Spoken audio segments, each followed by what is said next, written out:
what you want. This is FatKings Saturday for October 24th. I'm Phil Olson. I'm TJ. Welcome to the show. Wow, it's been a hot minute. It's been a couple years, actually. Yeah, and we were just talking about that.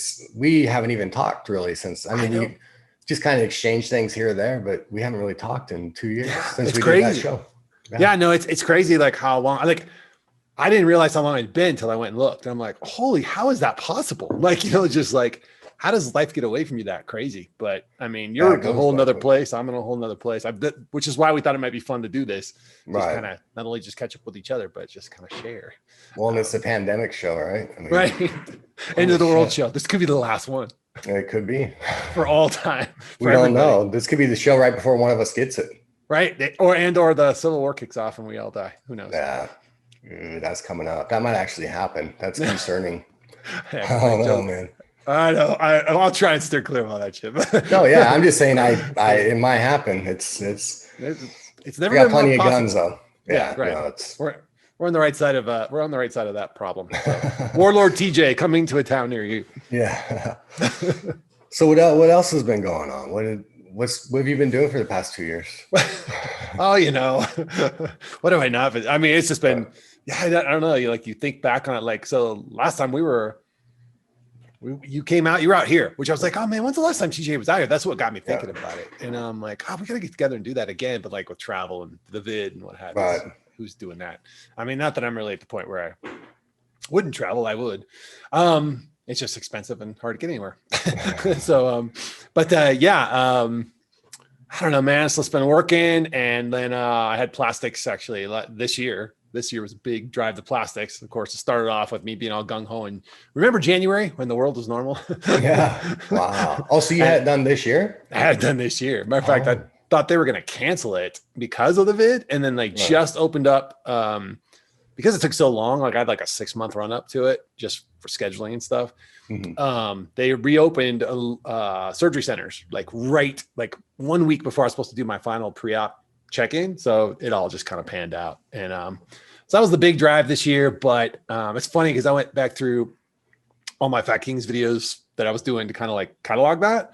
Mm-hmm. And you could just see me wearing down. Like you could just see the isolation of having to work from home and all that. I can see it. It's crazy. So crazy. And that's kind of where I'm at now. Just like, I'm done with this. I'm sick of it. I don't care anymore. Like it's just crazy. I want to get back to some kind of normal. My office isn't opening up again until realistically next summer. Like we won't go back in the office till next summer. And then nobody's going to want to go back. No. I had to go to Apple yesterday and it just happened to be on a release day because I had to get, I know that's what you would think, but there wasn't. There was like 6 people there. They had phones. They tried to sell me a phone while I was there. I'm like, I don't want the new one, but they had them in stock. Like you could just buy a phone right then. When's the last time that was possible? I know. And the mall itself was just empty. And it was my first time not wearing a mask in public. I wore one the whole time until I went to a coffee shop while I was waiting for my phone to get repaired because it was going to take an hour. And I sat down and I pulled it down. I was like, oh, this is weird. Like it feels like if you get in a car and you drive without your seatbelt on, like that kind of empty, like I'm doing something really bad right now. Yeah. I'm going to die any second. That's how it felt. It was very weird. So that was my first time in public. I've trained a couple times, but I stopped and now everybody has it. Like almost everybody I know has it, or they're waiting for a test to come back. Or I was just talking to my son-in-law is waiting for his test to come back.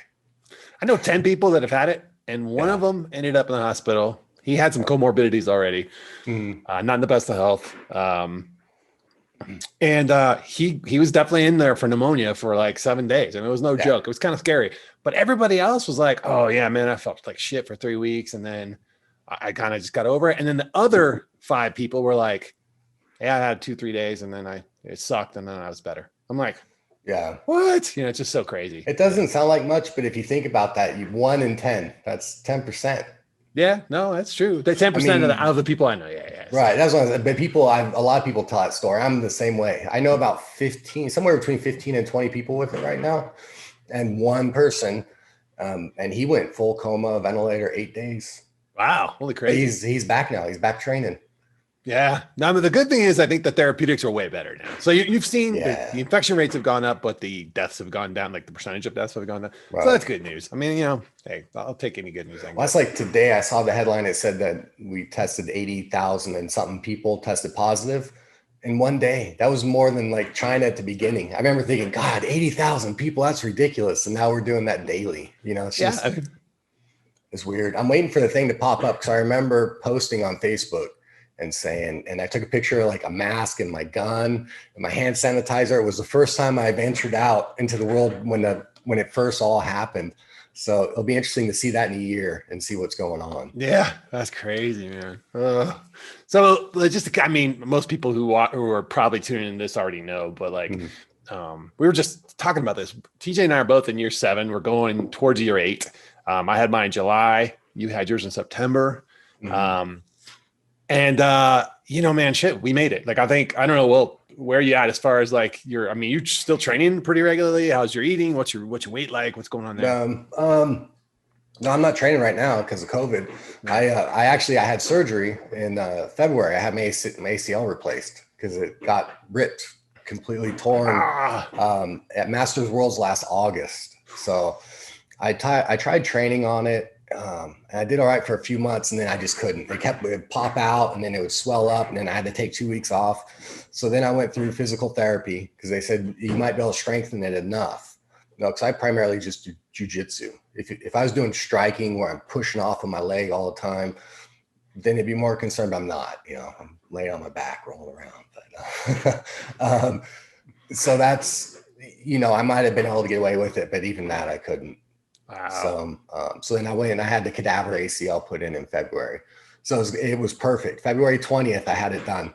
And then I was during rehab, and then all this hit while I was rehabbing. It's been kind of a good thing. I mean, the amount of being forced to work from home made my plastic super easy because I'm like, well, I'm home anyway. So I don't have to drive. I don't have to go anywhere. That's funny. So I didn't realize that you'd had the cadaver done. So you're part zombie now. That's awesome. Yeah. Well, and I'm hoping that will keep me from getting coronavirus, right? Right. I mean, you're part zombie. You have an immunity. Oh man. So anyway, I haven't been training. I've been lifting. So I got weights in the garage. So I was lifting. I was doing real well. And then I started back to training, and then because I live in Florida, and I don't know if everybody knows that, but I live in Florida. So, we're at the top of the list, and everybody started getting positive. A couple of my teammates hit positive. And actually one of them, two of them are UFC fighters. And one of them, he got pulled from his fight for it.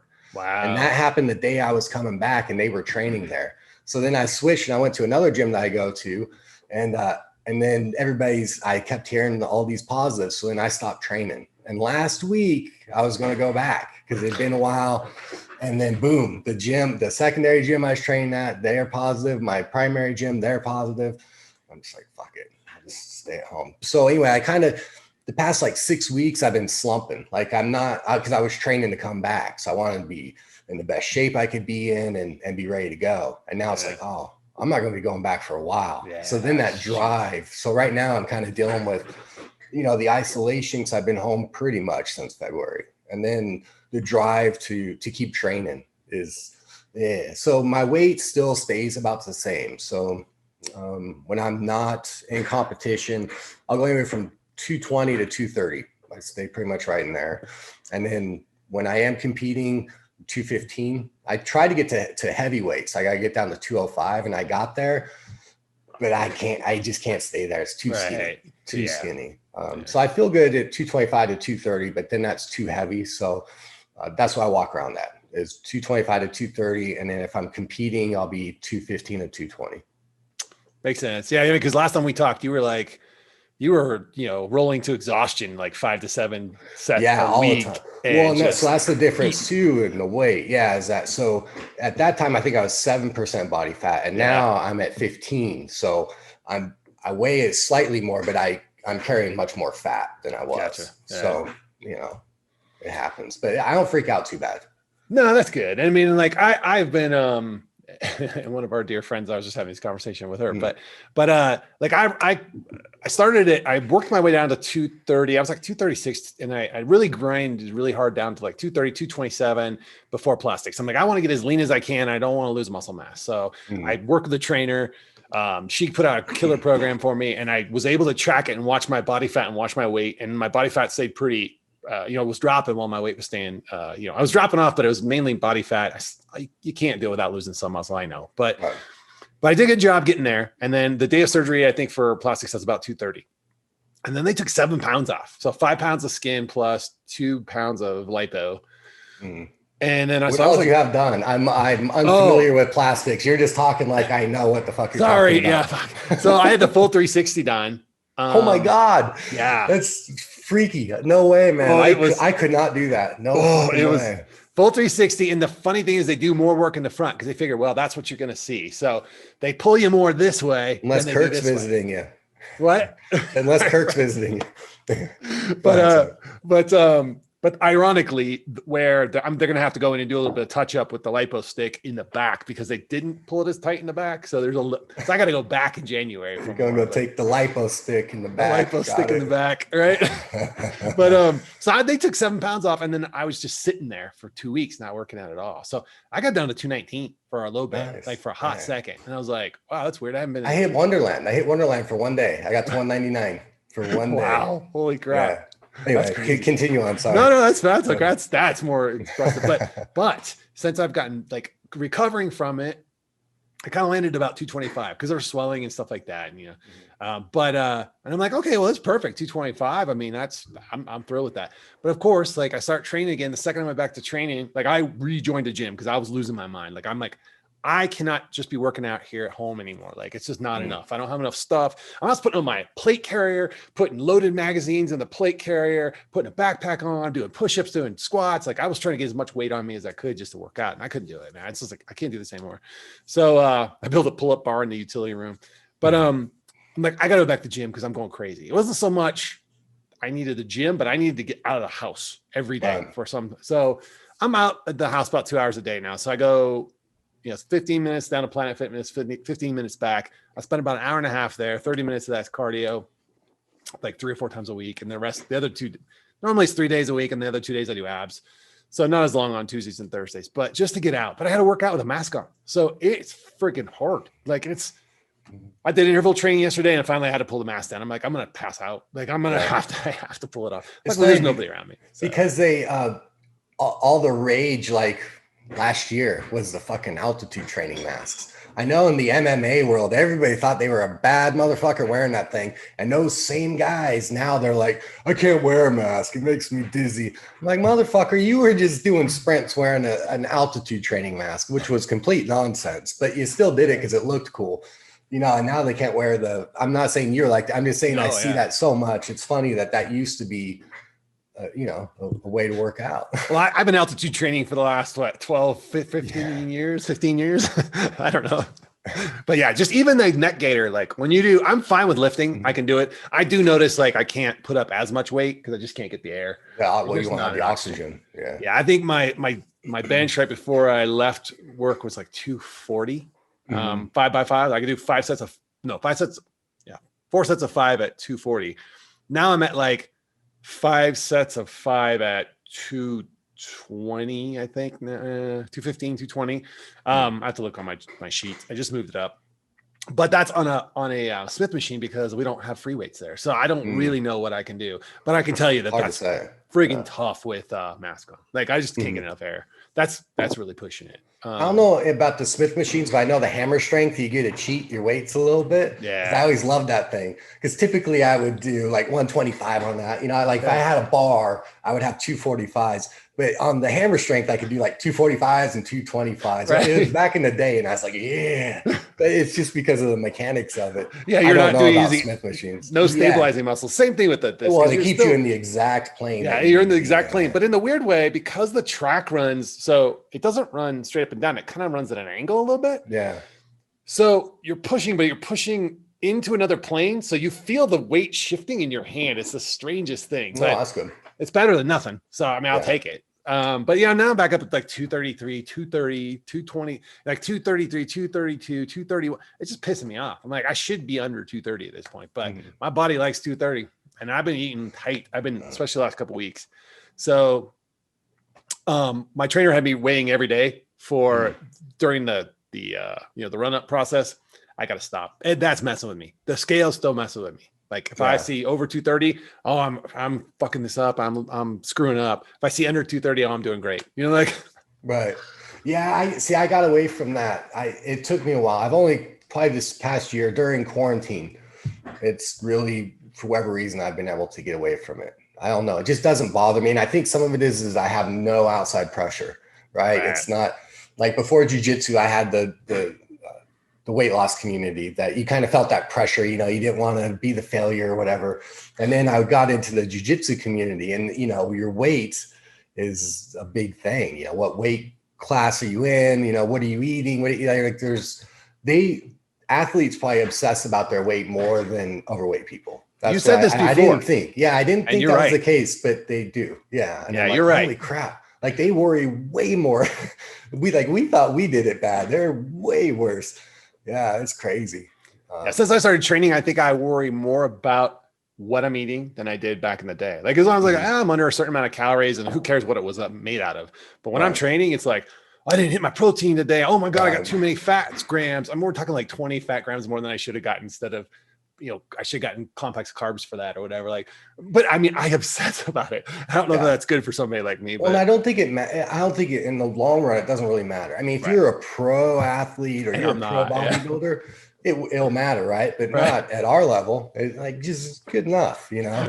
And I think about that. I'm like, I am almost 50. I am not going to be competing in anything like a bodybuilding show. Even if I was, my body was heavy for so long.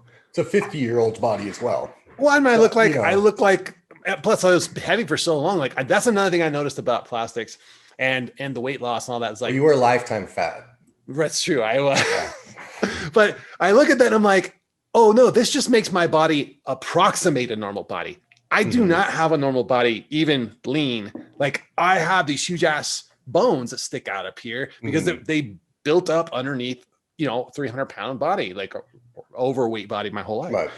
And so I don't have a normal body. Like even I'm trying to approximate a normal body, but I don't have a normal body. Like, I mean, it's just weird, you know? So I think once I kind of got that, I'm like, oh, I just need to get it as good as I can for this body. You know, in clothes, you won't know, but you're like, there's nothing that's going to not give away these huge friggin' hip bones or whatever. Yeah.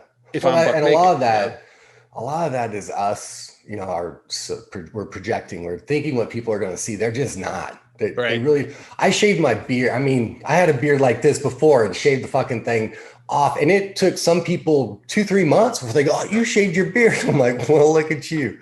Holy shit. I mean, people are not going to notice these things that we obsess about. They're just not. We're not that special to people. You know, we're only that special to us. Yes. That's just kind of how it is. Remember that video? You are not special. You are not special.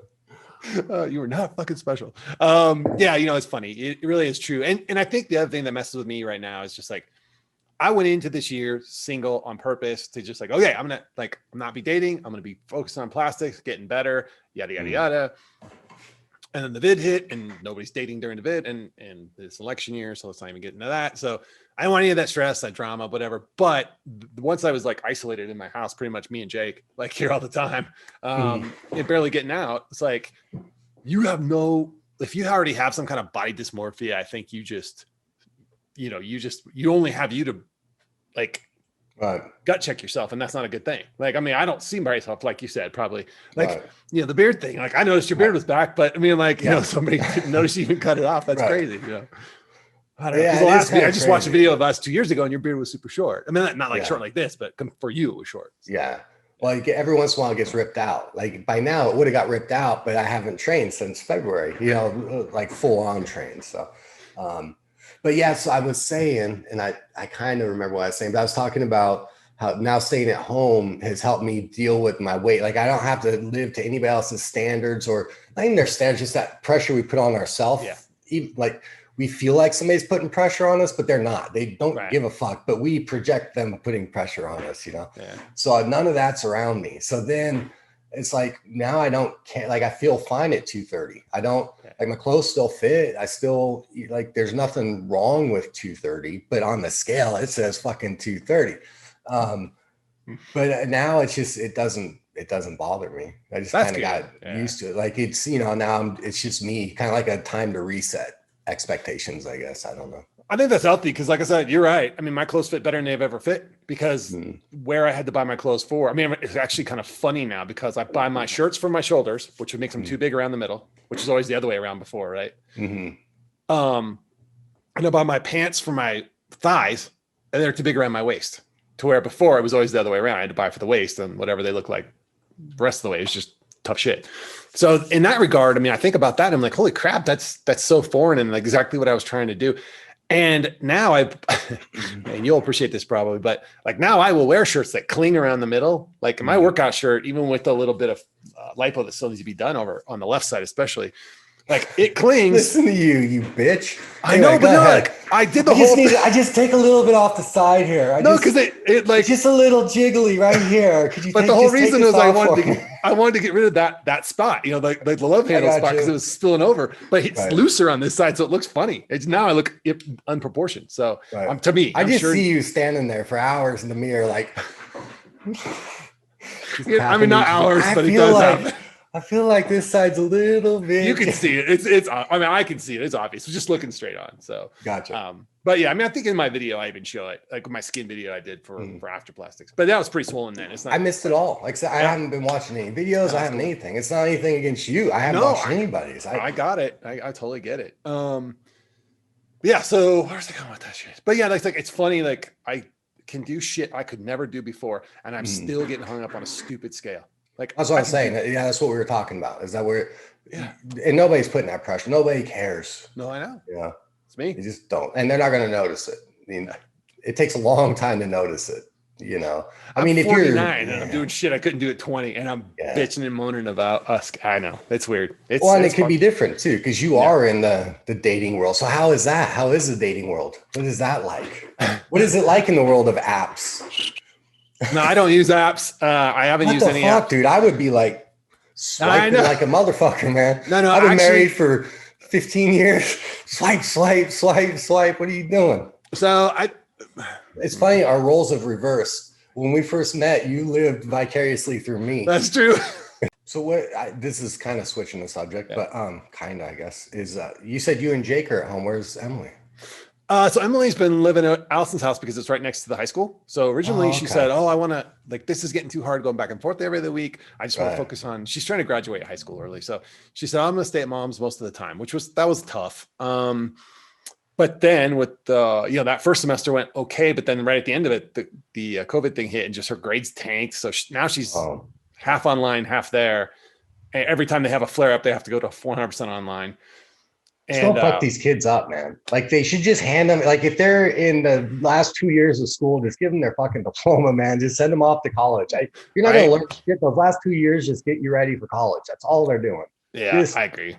I think just jerking them around stuff is bullshit, man. Yeah, so she's for the kids. Yeah, she's compressing everything into this year. So Jake's graduating college this year, and she'll be graduating high school this year. So, and then she'll be off to JC probably next year, depending on what the hell the world looks like. But so that's what's going on with that. That's just been, but she was like super excited about, oh my God, if this happens, I'm coming back to live with you because I want to be there for all that. So, oh well, what are you gonna do?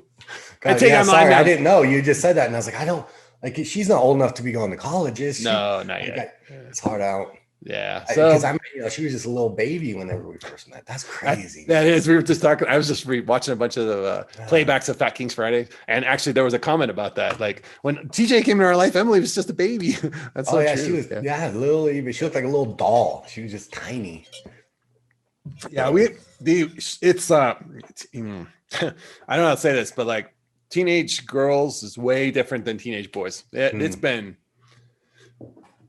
Everybody makes jokes about it and like, oh, it's gonna suck. It's gonna be so hard, yada yada yada, ha ha ha. And then you get there and you're like, wow, I did not understand that the hormones and the craziness and the more maturity of the girls over the boys, and like how much that just causes this chaotic situation. I think now it has to be somewhat worse. Like the pressure they get put on with the social media and the Instagram and the like, how perfect do they got to be? You know what I mean? Like we used to kind of have to live up to movie stars. Like that's the best you could do. But now it appears that everybody around you is so perfect. They got this like, fuck, I'm 18 now. I don't have my first Lamborghini yet, man. I'm a failure, you know?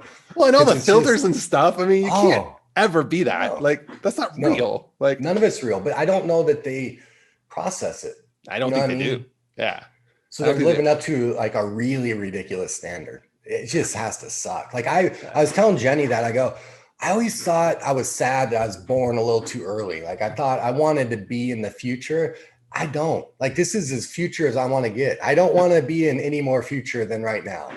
Like not being able to drive a car and all the I mean, it's just like I'm sounding like an old man, you know, like I feel like I just turned 45, but I feel like I turned 80. Like something happened to me overnight. But when I turned 35, everybody told me all the pains will start coming on and stuff. And I'm like, whatever. It was like the day after I turned 35, 45 for whatever.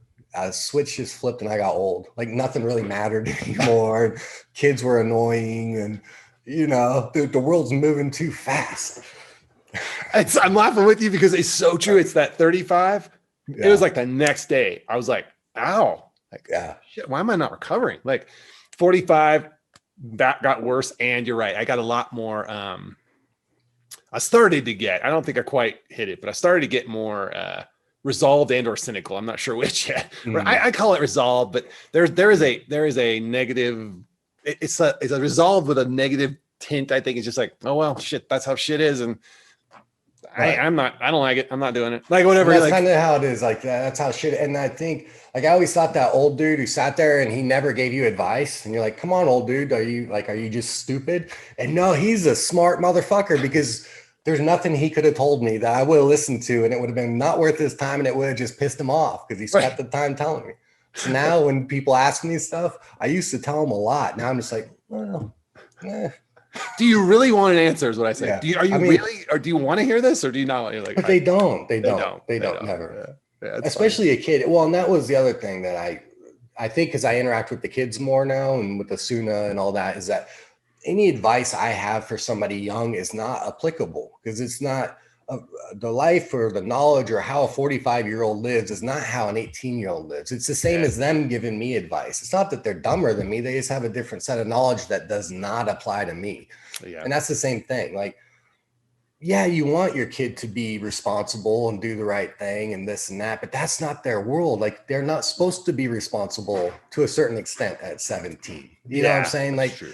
So it's hard. You're like, you hold them to an adult standard, but at the same time, you have to remember they're a kid. Like you got to leave a lot of runway for them to screw up. Yeah. Yes. You got to have safety nets. I'm not saying you don't let them drown. You just let them think they're going to drown. Right. The same thing. You know, don't get pregnant. Don't kill anybody. Don't commit a felony and just go ape shit.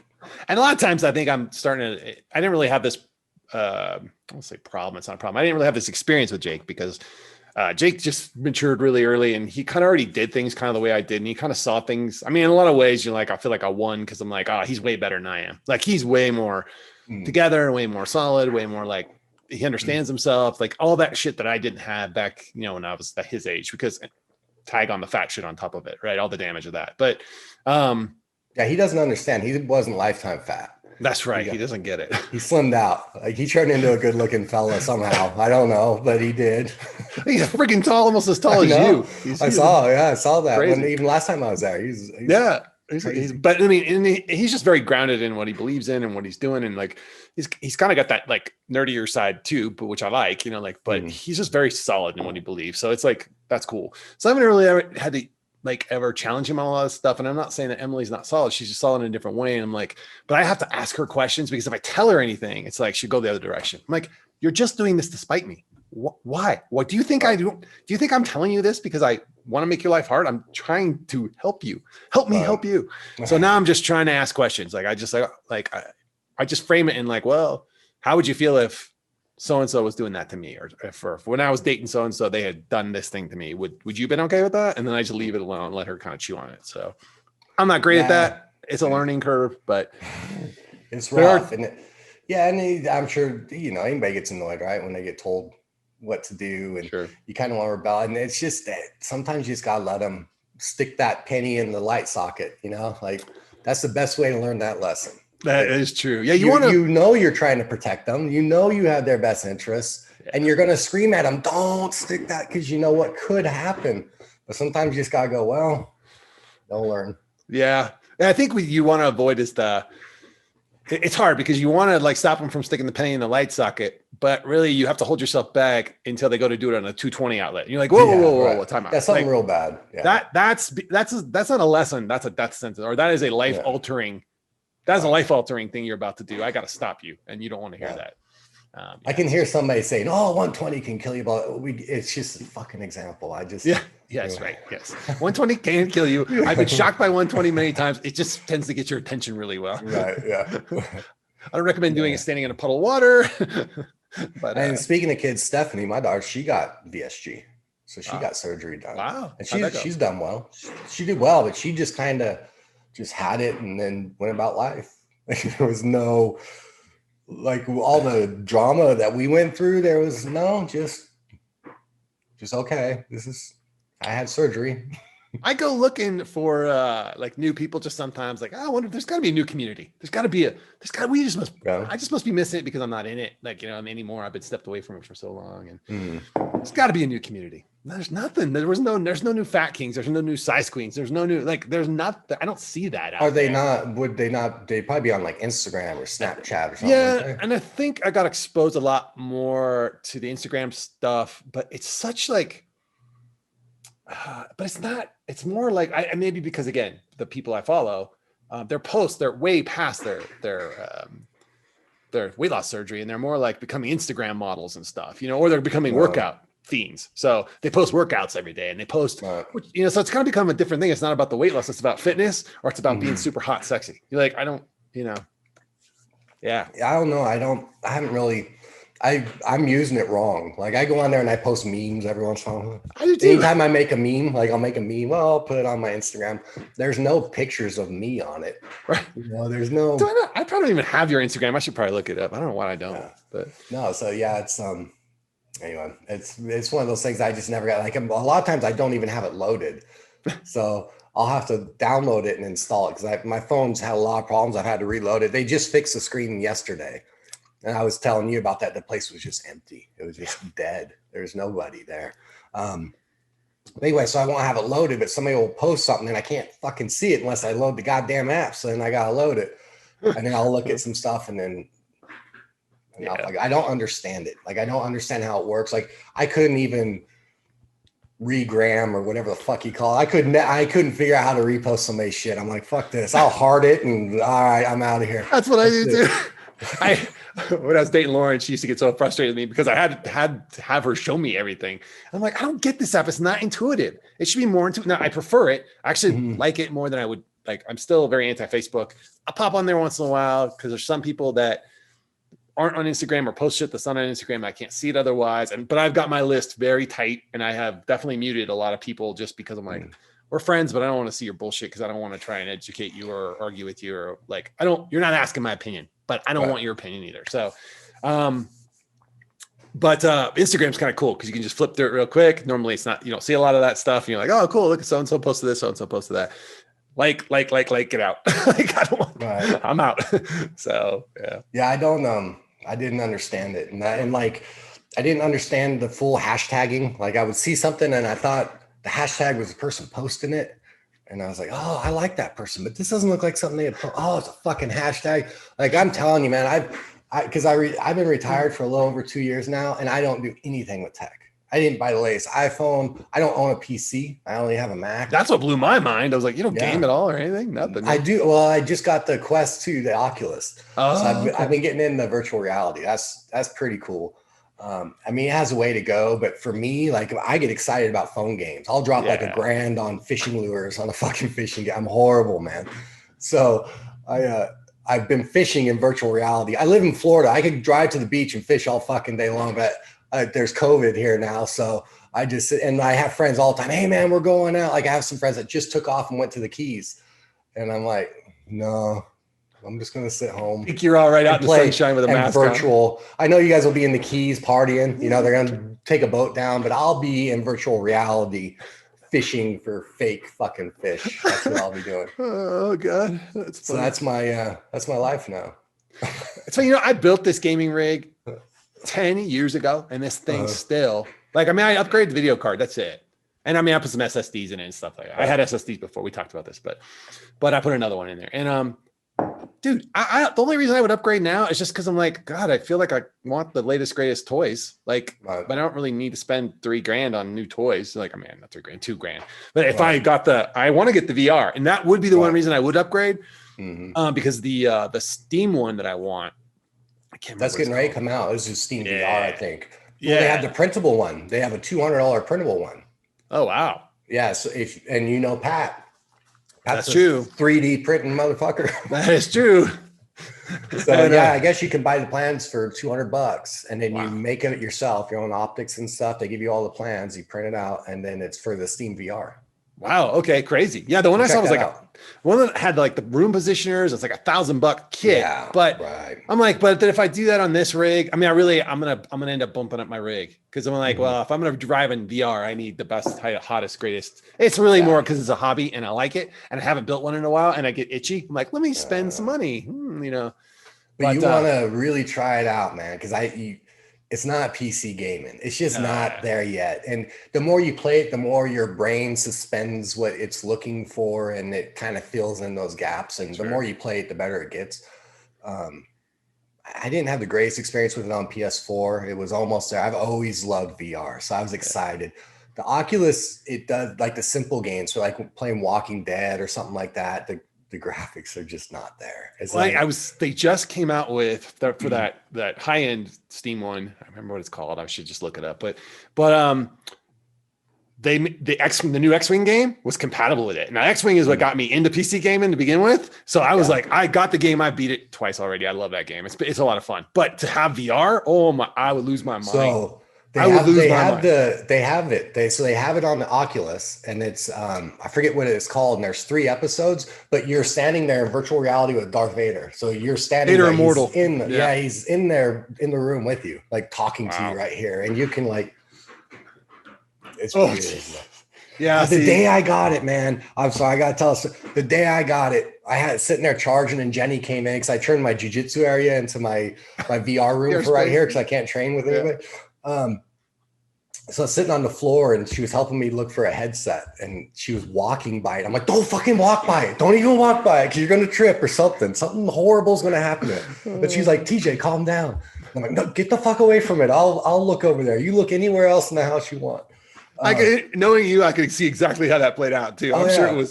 So TJ went to 11 real quick. Yeah. So then so then later on, right, I'm playing it, and then I come in, I was telling her, oh, it's cool. She goes, oh, can I check it out? I'm like, yeah. And she's wearing a thing for like 30 minutes, and this thing comes flying at her face, and she whips her head back and flings the headset, and it smashes on the floor. And I'm just like, oh. Like, I was so mad I couldn't get mad. I'm just like, Jenny, I asked you one thing. Don't break. Like, it's the first fucking night. It was fine. They didn't even scratch it. That's good.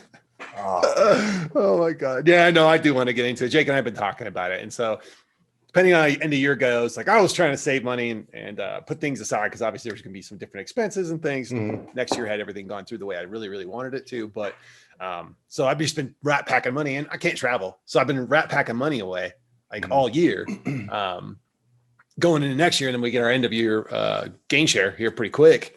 So I'm like, shit, man, I'm going to have like money to burn. So maybe I get VR now, so we'll see.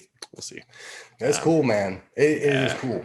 They've come a long ways. It's just, you don't hold it to a standard, don't think you're going to walk into a PC. Even with the Quest now, you can link it to a PC, and it gives you a little bit of a bump, but you can play all your virtual games from Steam and stuff. So yeah, well, this one is specifically for the PC, and you got to plug it into the PC. Like you're connected. So I'll be interested to see how it is.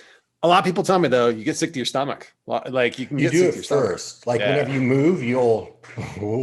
But you get your legs. They call them like VR legs or something. It's kind of like sea legs. And you do as you play it. But the big thing is not to try to push through it. Like you get dizzy and stuff and you try to push through it. Don't, just stop. Even if you've been playing for 5 minutes, stop, because you're going to get sick. There's no pushing through it. Okay. And then good to know. Eventually, start out slow and you kind of build up to it. Don't like jump into a first person shooter. Yeah. That's the cool thing. First person shooter, man, you pick up the gun and you bring it and you look down the sight and you're looking down the sight and it's cool. It was so fun. Again, another retarded moment. I have them every day. Like if you film my life, it would be so hilarious. But I'm in there and I'm playing my VR game and I had the fans on, right? Because it's Florida and it's fucking hot. Right, so the fans are blowing, but I'm not thinking about the fans blowing. And I pick up the gun and I hold it and I'm squeezing the trigger and I'm like, man, dude, they got like fans in these. Like I could feel the air on my face. Well, it was because when I picked my hand up, they're round. So the fan blew around it. And it's just the fucking fan blowing in my face. And I had it on the floor. And I thought this was the coolest technology ever. That's awesome. That is freaking awesome. Oh my God. Oh man. So, but yeah, man, just, I don't know, man. Speaking of shooting and like Jake and I ran out to the range last weekend. We took the old M98 Mausers. You're very familiar with Mausers. I took my old M98 or I'm sorry, K98 out. He took his M48 out and we just sat there and tried to plink, but it was so cold out there. And it's so hard to find gunpowder even to reload that like, okay, we only did like 20 rounds each at 100 yards. And, I got sucked into the 9mm world not too long ago. I think you and I talked about that already at some point, but I don't like 9mm. They feel useless to me. I know they aren't, but they feel useless. I know. I get it. But after doing all the research and the cost of them was so inexpensive and they just shoot like nail drivers. So I'm like, you can see, but it's 88 degrees here right now. Oh yeah. So it's not showing up, but I trust it. It's actually nice today, but it's going to snow. It's like, well, I think it's actually right now. It's probably not nice. Let's see. It's 59 and it's supposed to snow Sunday. No, it's in the 70s here at night. Sometimes it gets to the upper 60s. So it gets a little cold, but we survive. We make it. Yikes. Yeah. And I tell you, that was another thing going into, knowing I was going into winter and being locked up, like going into winter, I was like, oh, hell no. Like I moved, I set up in Emily's room. I set up a separate desk just for work PC. I got the like little thing you can grab and stand up with it. Grab it and pull it up so you can stand or you can sit. I put it right in front of the window so I can look up the window well and see the world. There is a sun, the sky out there. Because I'm like, I can't be locked in this basement all winter. I'm gonna lose my mind. Like especially if you start getting cold and stuff. So because I'm not gonna be able to go out and just walk around or get up and see the sun. Like it's gonna be cloudy. Colorado. It's not like that very often, but because it's cloudy here a lot actually, and we pretty much get rain every day. The season seems to be lasting longer this season for whatever reason, but usually it's done by now. But it's like we get dumped to like inches and inches every day. So yeah, well, as long as we don't get a lot of snow days this year, I guess I'll be all right. But it's still gonna be cold. So I'm good with being here. I have no interest in it. So we started talking about people, like other people. Is there anybody you keep in touch with in the community anymore? Yes and no. I mean, the funny thing was like, well, I talk to Mel all the time, obviously. But I talk to Tanya every now and again. Like I talk to Jim and Christian Haney and the Mahonies, Kevin and Jen. But even them, like it's just in the chat, like a Facebook chat, and we don't really talk anymore. And it's been kind of like, I just realized I was like less and less exposure to people because we're not traveling, we're not seeing. I'm like, I'm not coming to see you. I'm not going to see them. I haven't been to New Orleans this year. I think I saw Kirk in Vegas for one weekend, which we were wearing masks around Vegas. That was fun for a wedding, but that was nice. We got to spend at least one day out the pool and hang out. It's kind of weird being in Vegas with masks and stuff, but all the plexiglass was up. You'll like this story. So the plexiglass up around the gaming tables, right? And so I'm like, oh, I gotta play some 21. So I go over there, but I'm playing and winning. I'm like, I'm just gonna cash out. And I reach in to get the winnings. Whack. And I like cut my head. And I'm like, great, you saved me from COVID, but you gave me a concussion. Fantastic. But anyway, so I wonder how often that happens. That has to happen a lot. Probably a lot now, and especially if you had a couple drinks. I mean, you lose that perception of something being there. And with no hair, you know how it is. It's like, Right. Yeah. so there's no warning. It's full speed. Every time you hit your head when you have no hair, it's a full speed contact thing. There's no warning. There's no microsecond to slow down and nothing. You just, bam. So but then I was keeping in touch with I don't know if you remember Jamie and Nicole, Thelma and Louise Get Sleeves. Yeah, I saw your post, but I don't know them. I never knew them. I never got a chance to talk to them. Right. So I interviewed them on FatKings at one point, and Jamie and I always kind of kept in touch, just kind of like memes and jokes and like, like, hey, how you doing? How's it? And she was really, her big goal was like one of her big goals was to be a cattle rancher. It's like she really wanted to get in the cattle industry, and she'd been working for a long time to get in the cattle industry. And she had just bought a bunch of head of cows, like babies. Like, so basically she was up there birthing the babies, getting them out, making sure they were healthy, up in Nebraska. And I'm like, oh my God, she was sending me videos of the cows. I'm like, my daughter would love to see these baby cows. I'm like, I should drive up. And like, I want to get the hell out anyway. Like, I'll drive up and see you. So I think she and I only really had been in the same room like twice before that, but we kept in touch. So, and then, so I sent her a thing. I'm like, yeah, here. And I sent her a meme, and I didn't get a response back. I thought it was just kind of weird. And so I'm like, oh, that's weird. I mean, she must be busy with the cows. Like, I guess we're not going up this weekend, coming up. And then I went online that Saturday. I think it was Saturday night, Sunday. And Nicole had posted that she got killed in a freak accident on an ATV. And just gone. Like, I mean, we're talking on Saturday, gone by the next Saturday. It just messed with me a lot, man. I think it all hit me, like everything this year that just kind of had been going on.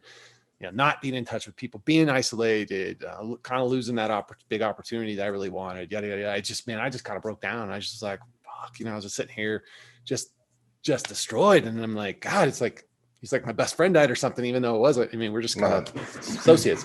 So that kind of made me start thinking about reaching out to people and just like, man, I need to reconnect. And kind of not the only reason I wanted to do this, but I'm like, God, I haven't talked to TJ in forever. When's the last time we talked? And so, so it was kind of that kind of stuff. And so I do kind of keep in touch peripherally, but like, I haven't talked to Spooner Waffle. I talked to Sarah briefly last time Mel was out. When Mel was visiting, we went out with Sarah because Sarah happened to be in Denver at the time. But I haven't, not since then. So it's been like a year and a half.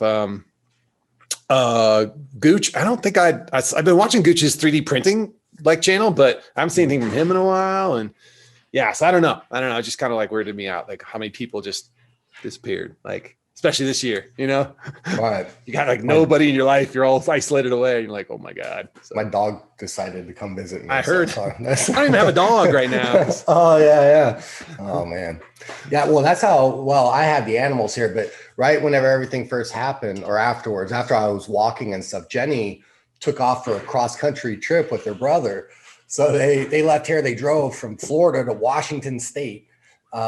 And then they, kind of visited family there and went down to Oregon, and they did. I wasn't gonna go, because I just recovered from surgery and I had no interest in it. And there's COVID, like for multiple reasons, mostly because I just had no interest in going. Right. They try to get you to go. No, but anyway, so I had I think it was 2 months or slightly over 2 months. It's just me, not going out, not anything. And that got a little weird by the end. By the time she caught back, it was just, it was weird. It was just me and the animals. I didn't go out shopping at that time. Everything was getting delivered, and it was weird.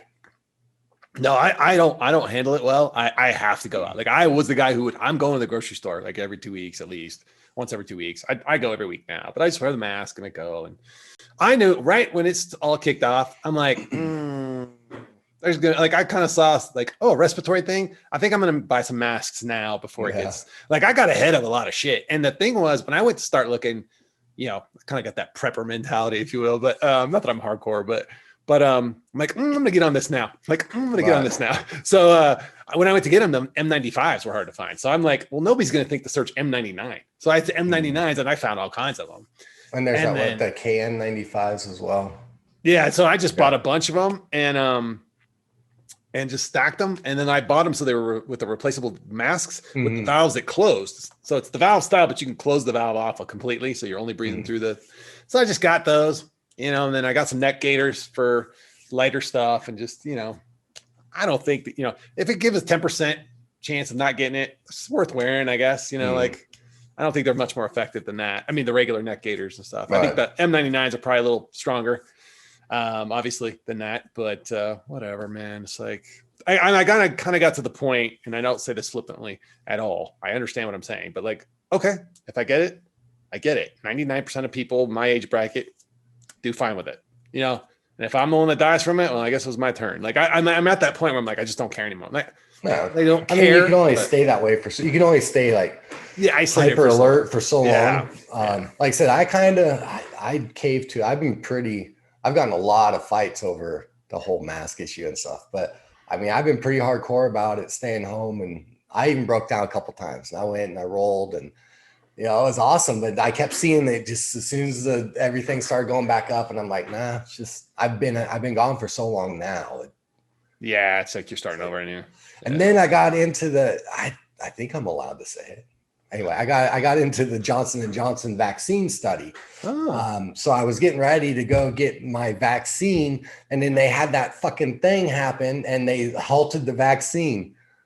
It was the Monday morning of the week that I was going to get mine. Like, God damn, one person gets sick, and I mean, I guess it's a pretty common thing. So it should start back up. Yeah. They're weird, man, because you get it, and you don't know if it's going to be effective or not. Right. And you can't get another vaccine for 2 years. So if I took that and it doesn't work and they come out with another one, I can't take that. Oh, wow. So that's your trade-off. You can't get vaccinated for 2 years. So if you take that vaccine, but you continue to stay isolated and masked up, you're never going to know if it worked anyway. Well, you won't know, but you could. So you could game the system by going and getting an antibody test.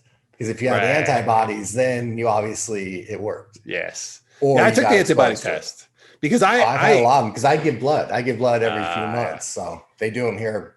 I don't know if they're doing them there, but they do them for free when you give blood here. Yeah, we got it for free just because they're like, oh, if you want the antibody vaccine, we'll do it. It's covered. We give you a voucher. I'm like, sweet, let's go get it, Jake. Because I know everybody says this. I know everybody says December. I had this in January. Yeah, I was sitting in a room, a hospital ER room with my one of the girls I had dated, her daughter got really sick. And she's like, I don't know what to do. I'm freaking out.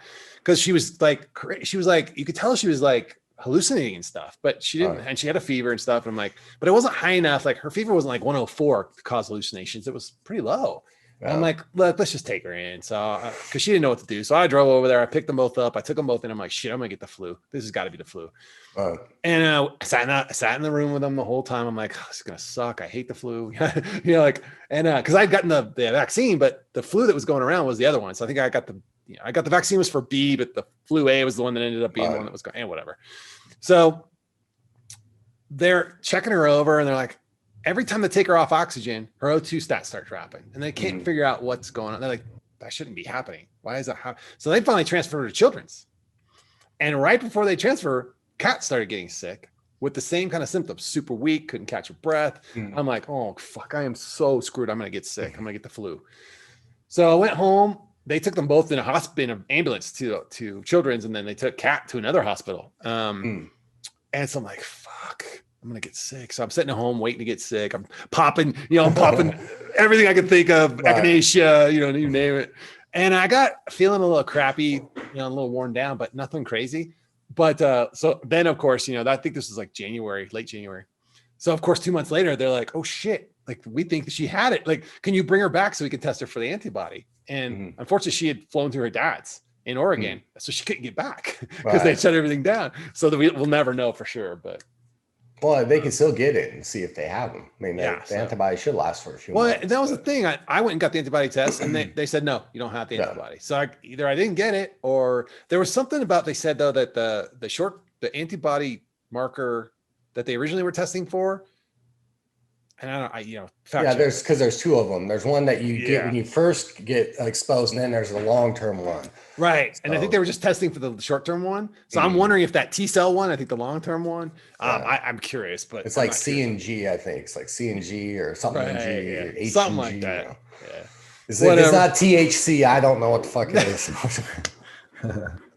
Ain't that the truth? Shit. So yes, I mean, so you've just been retired. I mean, what's that like? I mean, I was interested to see kind of how you were handling it, because you've been home. Like, you're not like you're not like out in the world all the time, seeing new people all the time, yada, yada, yada. So I was kind of curious how you were handling it. So it's even wearing you out a little bit. So that's interesting. Yeah, I mean, you go through waves, you know. I get the same thing where I'm just like, fuck. The thing that stops me is everybody's positive. Like it's every day I had somebody new who's positive that I know. Like most people around me are, and I was going back, I was heading back to the gym. It was the day I was heading back, and one of the guys that I train with is Billy Corntillo, and he's a UFC fighter. And then another guy that trains there is Matt Frivola. He's also a UFC fighter.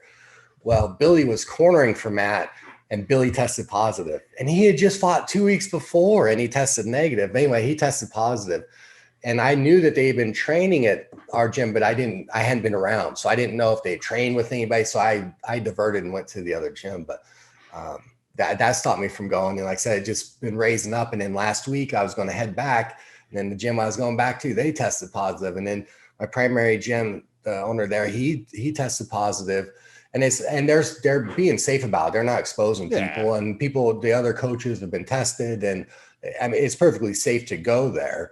I mean, as safe as it was before, you know, but it's just like, fuck, I've been waiting 8 months. Is it really worth it, you know, to go right now, you know, just fucking stick it out. But it's really tough.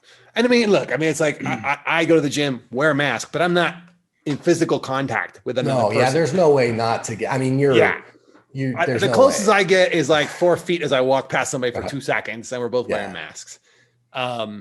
That's different. It's there are very people who different, train, but there are people that train and wear a mask.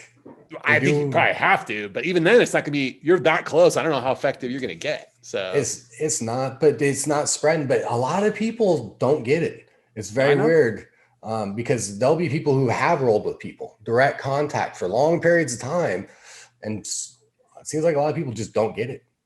And then other people, the one guy I know that ended up in the hospital, he's diabetic, type 2 diabetic.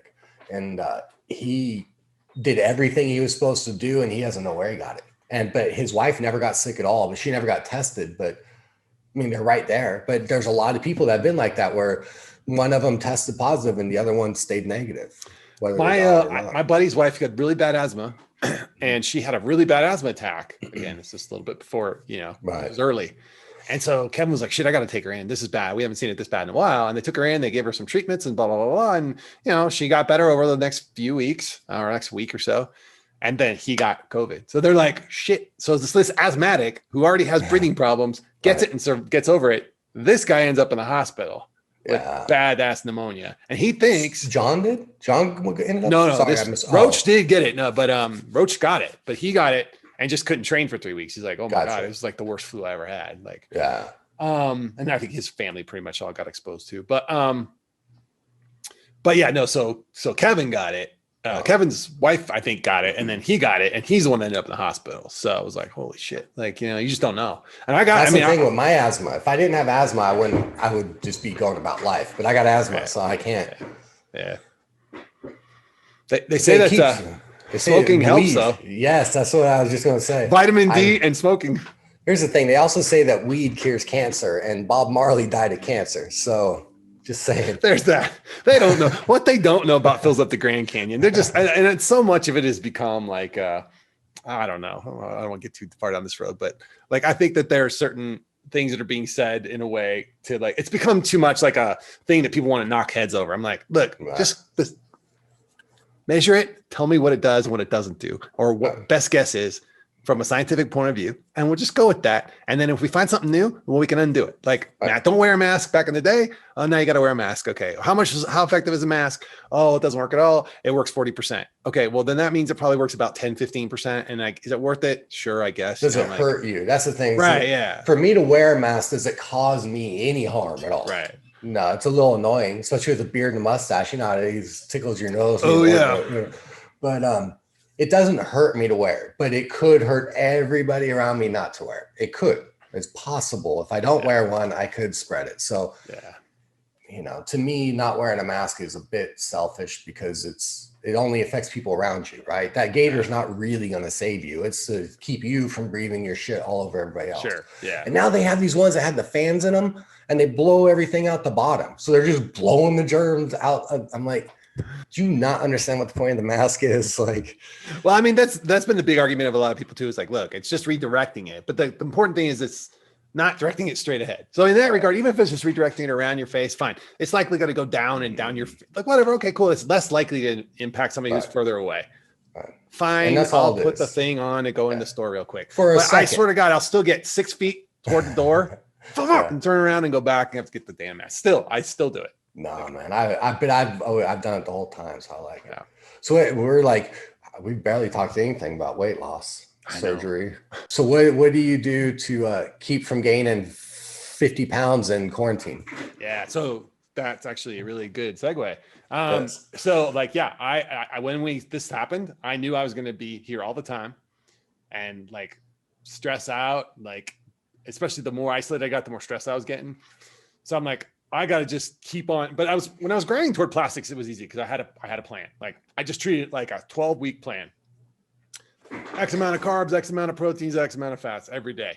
Boom. That's it. Just pure macros. And then I think coming off of plastics, it's kind of been the same thing. Although I will say that there will be nights where Jake and I'll be sitting here and be like, I got to get out of here. He's like, I got to get out of here too. I'm like, let's go to the store and split a piece of cake. Or you're like, oh, we'll get a lemon bar and we'll cut it in half. Like we're just trying to like, we still want to get out. We still want the treat, but we're trying to be smart about it. And like I said, I've stated about 233, like between 235 and 230, 228. Like if I see 235, I get freaked out. But I've been just trying to eat the same way. Like I just eat X amount of protein, X amount of carbohydrates, X amount of thing, and then train 5 days a week. That's all I can do. So you don't have any tips for other people? That's what you need to do. Stop putting cake in your face. So like if you just like if you avoid any enjoyment, you just work really hard. Like the more miserable you are, the better you're gonna do. Yes, absolutely. Is what I heard. If you take all of your joy away from food, all your joy away from drinking, all your joy away from other people, all your joy away. If you take all of your joys away, you just stay the same. You just stay right. I mean, I guess if you get depressed enough, you'll either regain or you'll just get super skinny because you'll stop eating, right? Exactly. Yeah. So my more constructive tip would be to keep it out of the house. Like for me, if it's in the house, I'm going to eat it. Like there is no, like, especially ice cream. I have no self-control. I'll eat it and I won't eat it all in one sitting, but I might as well because every half hour I'll eat a bowl of it until it's gone. But it doesn't feel like I'm doing anything bad because it's not all in one sitting. Yeah, that's the big thing, keeping it out of the house. It's been bad now because Jenny went back to work. You know, she's a librarian now. Like that's the thing is she doesn't have to work. She works because she likes to work. Like she went nuts staying at home. But anyway, she wants to work. So she went back to work. So now she has like 50 stops that she can make on the way home. Because we live in the middle of nowhere. You know, you've been here. Oh, yeah. There's no fast food. There's no quick runs. You know, it's a journey to go. You got to go into town if you want to get food. So anyway, now I'm like, I don't want to cook. Just like grab some chicken or something, grab some pizza, and once it makes its way in, it sucks. But especially when it was just me here, I like chicken wings, man. I would cook a package of chicken wings and I'd get some rice and it was just easy. You know? Absolutely. So now, because I do primarily all the cooking because I'm here all day. Gotcha. So that's always the thing. Hey, grab some junk. And once it gets into the house, and then whenever I go shopping, I'll grab junk. Like if I was using Walmart Plus for a while, and then before that Instacart.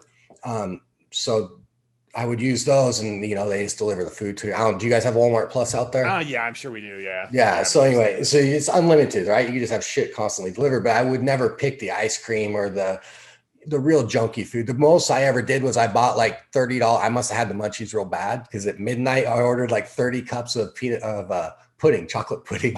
So next day I got this delivery of this mountain of chocolate pudding. I'm sure it sounded good at the time. But anyway, that's the worst I've done with it. But now that I'm going to the store, it's real easy to just go, I'll just grab it.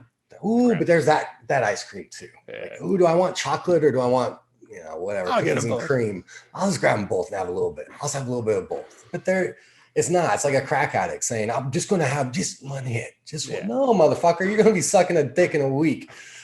You know? For more, exactly. No, it's funny because I do all the shopping, as you know, like here and all the cooking. Well, Jake's very I still buy all the food, but we eat different things. So I'm only cooking for me really, and he's cooking for him. And we eat very different things. So like I'm the one going to the store, so I'm pretty good about it. But like if I'm like, oh, let's get ice cream, like they make those little tiny Ben and Jerry's now, like the little ones. There's only so many flavors, but I'll get like one for each of us, and like, okay, that's our splurge. But man, I really gotta force myself to police that shit because, you know, I still get the desire, and I can eat ice cream. Is one of those things. You're right. I can eat. I can eat the whole pint still. I mean, I might be a little sore at the end. I can. I'll get a little of the foamy kind of. Yeah, a little bit, but not enough to not do it. Right, but I can cut one in half with a knife and give half to Jake and eat half. I can eat all the ice cream I want, but I still can't eat chicken breast. I still throw up if I eat chicken breast. Oh, see, I live off chicken breast. Oh my God. So I can't, like, even if it's put in something, I'll get sick off of it. Every once in a while, I'm all right, but rarely. Like if I get a quesadilla or something and it has chicken in it, and I'll ask them, is it white meat or dark meat? Sometimes they'll say it's dark meat, but I'll eat it and I'll throw up. Like, yeah, it's funny. You can do chicken thighs though. So yeah, that's. Yeah. Oh yeah, I can eat dark meat, no problem. Thighs and wings. You make a good point though. Like when I eat now, like I eat a bunch of times a day, and I eat small amounts. Like I'll do like 100 grams of chicken and 50 grams of like quinoa, and like I'll eat that, and then like 2 or 3 hours later, I'll do something similar again, and like that has helped too. Like just being full all the time and using a lot of complex carbohydrates. So especially when I was, you know, like I said, on the grind of plastics, I got away from like more keto eating and went back to more low fat, higher carb. But the carbs I was picking, like sweet potatoes and quinoa and like smart stuff. Me too. I do like dark chocolate, sometimes milk chocolate. Yeah. But smart carbs. But yeah, I will do like I'll just be smart about it and log it all and stuff like that. But it's it is a little bit daunting. I mean, but it's got me good. I mean, I know a lot of people in the community right now are coming back oddly to like, hey, COVID regain, got to get back on it. You know, like let's get on it. So in that regard, I kind of think I might reach out to those folks and do like a 50 Shades, like sit down coffee style, kind of like, how's it going? Like more like this, but maybe a little more structured with real questions. Right. We're just shooting the shit. But yeah, I don't know. I think that'd be kind of fun. And it would allow me to reconnect with people. Here's something fucked up. Speaking of reconnecting with people, like my only exposure to people was Instagram. Like I would see their pictures on Instagram. So at night when I would have dreams, I would dream about people I saw on Instagram. Like they would be in my dreams. Like because the only people I was interacting with in the real world were these Instagram pictures or videos or like their stories or whatever for the day. And so they would be the people I'd dream about. And I'm like, how messed up is it that my brain is so starving for like people interactions that I can't have right now, that I am inventing scenarios with people I barely know other than through Instagram. Like we're at Disneyland I'm at Disneyland with this person or that person, and we're hanging out, chit chatting and talking on the bench. And I'm like, what the fuck? Like, I'm going crazy. I usually, when I dream out, the people that I dream about they're real people, but it's not them. You know what I mean? It looks like somebody else, but I know it's someone, you know, it's like that's so an archetype of that. Like, like I'll dream about, like if I dream about my mom, whom I don't have a great relationship with, but if I dream about my mom, I'm not dreaming about my mom. I'm dreaming about a mother figure. In other words, I'm dreaming about an archetype. Like that archetype is trying to play some part of the story. It's not her. It's like, she would never do that. Like what? It's her, but she would never do that. It's just weird. Yeah. You're projecting. Right. The mother. So let's talk about Instagram, because I still don't know the full thing of it because I don't Instagram, but Lauren is an Instagram star of some kind, is my understanding. I mean, like she has a lot, like it's a thing. She's done really well. I mean, Lauren, especially from back before, like she's amazing makeup artist. Like I'm talking, whoa. And she's invested into it. I mean, that's like her hobby. That's her PC, right? That's her shooting, whatever. And yeah, so she's got quite the following, and to where like, I think even when we were dating, like I just had to be real comfortable with the fact that about 10 bazillion people were hitting on her in a day. Like, you just can't be like, if you're that insecure. But how does that, do you know that, were you there for the journey? Like, how does that happen? Like, are you just tootling along and then you do a kick-ass eyeshadow and then you got Well, I think 200,000 followers. What is the process? I think it started with her plastics, and I'm not want to speak for her. I'm sure she would be happy to tell you, but like, I think it started with plastics because she was so open about it, and she cut super down before her plastics, and then she had everything done at once. You know, Lauren, she's like 100% or nothing. I mean, she had boobs, tummy tuck, arms, everything done at one time. And then she was documenting that, and then she came out the other side, and of course, then she finally had, I hope I don't upset her by saying this, but like her goal was always to have plastics from the go. I mean, I think she's been very clear about that publicly. She was always open about that because she had done like she just went all in. Like she did went back home for a little bit, right, to save the money. To like it's not like somebody gave it to her. Like she's like, I'm gonna do this. Yeah, it was her priority, and it was from the go. She's like, and I remember this from an interview I did with her way back in the day. I think it was her and Missy, and she's like, that's always 100% by my goal, plastics at the end. So she did it, and she got that super sexy feminine shape. She's short, and so for her to have that super sexy feminine shape and be able to enjoy her femininity and dress in all the pretty clothes, and she has just amazing clothes, and so clothes and makeup and stuff kind of became her thing. And but she doesn't take it too seriously. She's still funny, and so like make funny faces. She'll crinkle her face up and make like 3 chins and stuff to make people laugh. So she doesn't take it so seriously, but people are just, I think, wowed by how beautiful she looks in those photos, and how like she doesn't take it too seriously either. So it's kind of fun. Well, that was the thing, and I didn't know because it seems so not her personality. Like I don't know her now, but whenever I knew her, the short time that I spent around her, which was whenever we met everybody here in Tampa, it's just to picture her then and then to think of it now. Like it's just kind of weird. I do it sometimes. Like I'll lurk through people's Facebook pages just to see where they're at, like what happened. I'm not judging them. I don't care whether they regained or stayed good or got divorced or did or whatever. But it's interesting to see all the different paths that people. Yeah, and I think that's kind of what I wanted to reconnect with a lot of those people for too. Like, even since she and I have been apart, we haven't really talked much. I mean, like the last time I saw her was in Mexico from that big trip. I haven't seen her since. I've talked to her once. I'm not familiar with the big trip to Mexico. Oh, okay. Yeah. Well, it was Tanya John, the Mahoney. Well, Tanya's coming back too, right? So I saw she started doing videos, right? Yep. She just started that, and I thought, now is she doing YouTube or is she doing Instagram? Because I see them on her Facebook feed because I don't watch YouTube. I think she's doing both, and I think because it's Instagram, she's just posting it to Facebook as well. Like you can click that button and post it, I guess, to both. Which I always forget to do, but not that I use Facebook, like I said. So, well, that's why I never know to post anything. Like every once in a while I'll see you on and I'm like, it's his birthday shot. I'm like, no, I can't post on this thing. And I don't know if he's using Facebook this week. I use Facebook Messenger and that's it because everybody uses Messenger. So, I mean, like it's a common theme among everybody. Like, so I can talk to people. I can talk to Mel in Australia. I can talk to, you. Like it doesn't, everybody uses it. So, which I know they're getting all my info, but whatever. At this point, it's too late. The tide has turned. So it's just wild to see. Like, I'm like you, I want to make sure everybody's like I just want to see how they're doing and like reconnect with them and stuff. So I'm hoping to maybe use that fact that people are coming back and trying to fight the COVID regain or whatever, or just their fitness levels, whatever, reconnect. But I do worry, like when I see, like, if I don't see, and I've done this with her a couple times, but like I won't see Lauren post for weeks and weeks and weeks and be like, you all right? Like, I mean, like, I know we don't talk and we don't hang out anymore, but like, I still care. Like, are you? And she's like, no, I'm fine. Everything's cool. I'm like, all right, cool. Sorry. I just misread the room. Yeah. It's just weird because you don't know. The COVID thing is like, it's funny because when I was around people again, like my sense of humor, my joke timing's off. Like, it's like before, it was like boom, boom, boom, just keep it going, keep the room laughing. But now it's like things are off and it's awkward, and it's going to be a climb back once the world goes back to a normal phase. Because my jokes don't land. Happen though, will it ever go back to normal? I think people are going to get sick of it and just take their chances, and then they'll get immune to it, and the next thing will come along and they'll deal with it. Like, I don't know. I said the Spanish flu, it took 3 years. Yeah. 3 years before it went back to normal.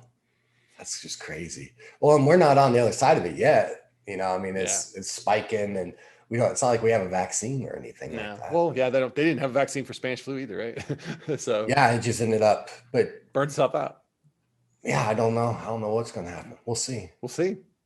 Although I mean, like I said, I think you're just going to see more and more people be like, yeah, this is not, I can't live like this. Like, so sorry, I'm going back out in the world, do my thing. You're like, Nah. but the And I problem see, is like, and yeah, a lot of people are doing it too. Like you're out doing your thing, and I know like Kirk he's like you. There's you, Kirk, like all the 50 Shades people. You, Kirk, Tanya, Lacey, um, Mel. Like those are the only people I kind of keep in contact with. But everybody else seems to be venturing out and just doing their life, except for me. I'm still the only one sitting at home. I'm like, I think with the Aussies got a unique situation because they're on an island and they yeah, locked down pretty freaking hard. And I don't know that I agree with a lot of the stuff that they've done. And the folks in Melbourne, I mean, oh my God, they're like under house arrest practically. I mean, from my perspective and just following the few people I do there. But you know, talking to Mel, like up where she was, like, oh yeah, they closed the border between states. Like you could only go across if you had business there or whatever. And so they did that for a short time here, real short time between Georgia and Florida. They had that. Gotcha. So, you know, okay, cool. Like, I mean, they're an island, so that you get different rules in islands. If you look at New Zealand, you look at Australia, you look at even South Korea, which is kind of an island because nobody goes north because you can't. Right. So you look at all these island places, and they've done pretty well with that kind of stuff. But I don't think you're ever going to get that here. You're not gonna. People are not going to be locked up like that. Like they're just not. You know, and like, but I know that Tanya's pretty self-contained. Like she's been pretty careful about where she goes and when she goes. I think, you know, they go out a little bit, but not a lot. Just, you know, from the limited stuff I've seen. Chris and Christian and Jim, they don't venture out a whole lot either but she's working in the hospital. So she's exposed a lot too, you know, just through work. I don't know. Every time I think of her with that scooter. Because like anytime I ever interacted with her, because she like broke her ankle or something, and she was on a scooter. Yeah. So like when I picture her, I always see her with a scooter. That's funny. But yeah, like I don't think people are going. And Lacey, I think is pretty. I don't know about Lace because I haven't talked to Lacey. She's like out in the world. Like you always see her doing like taking pictures and nature pictures and the gym and stuff. You know, it's like fuck. I think she's mostly out in nature by herself most of the time. So I guess. And then like she probably goes to the gym like I do, like masked up and all that, like distance and all that shit. And only let so many people in the gym and yada yada. I don't know. And then like Kirk and Eric, they've been traveling all over. Like they went down to Mexico. I'm just like, huh. Yeah. I mean, they're wearing masks, but still. I mean, he's a doctor, so yeah. I guess follow his lead. But I don't know, man. So I think I'll go back and I'll die. I'll get it like the next day.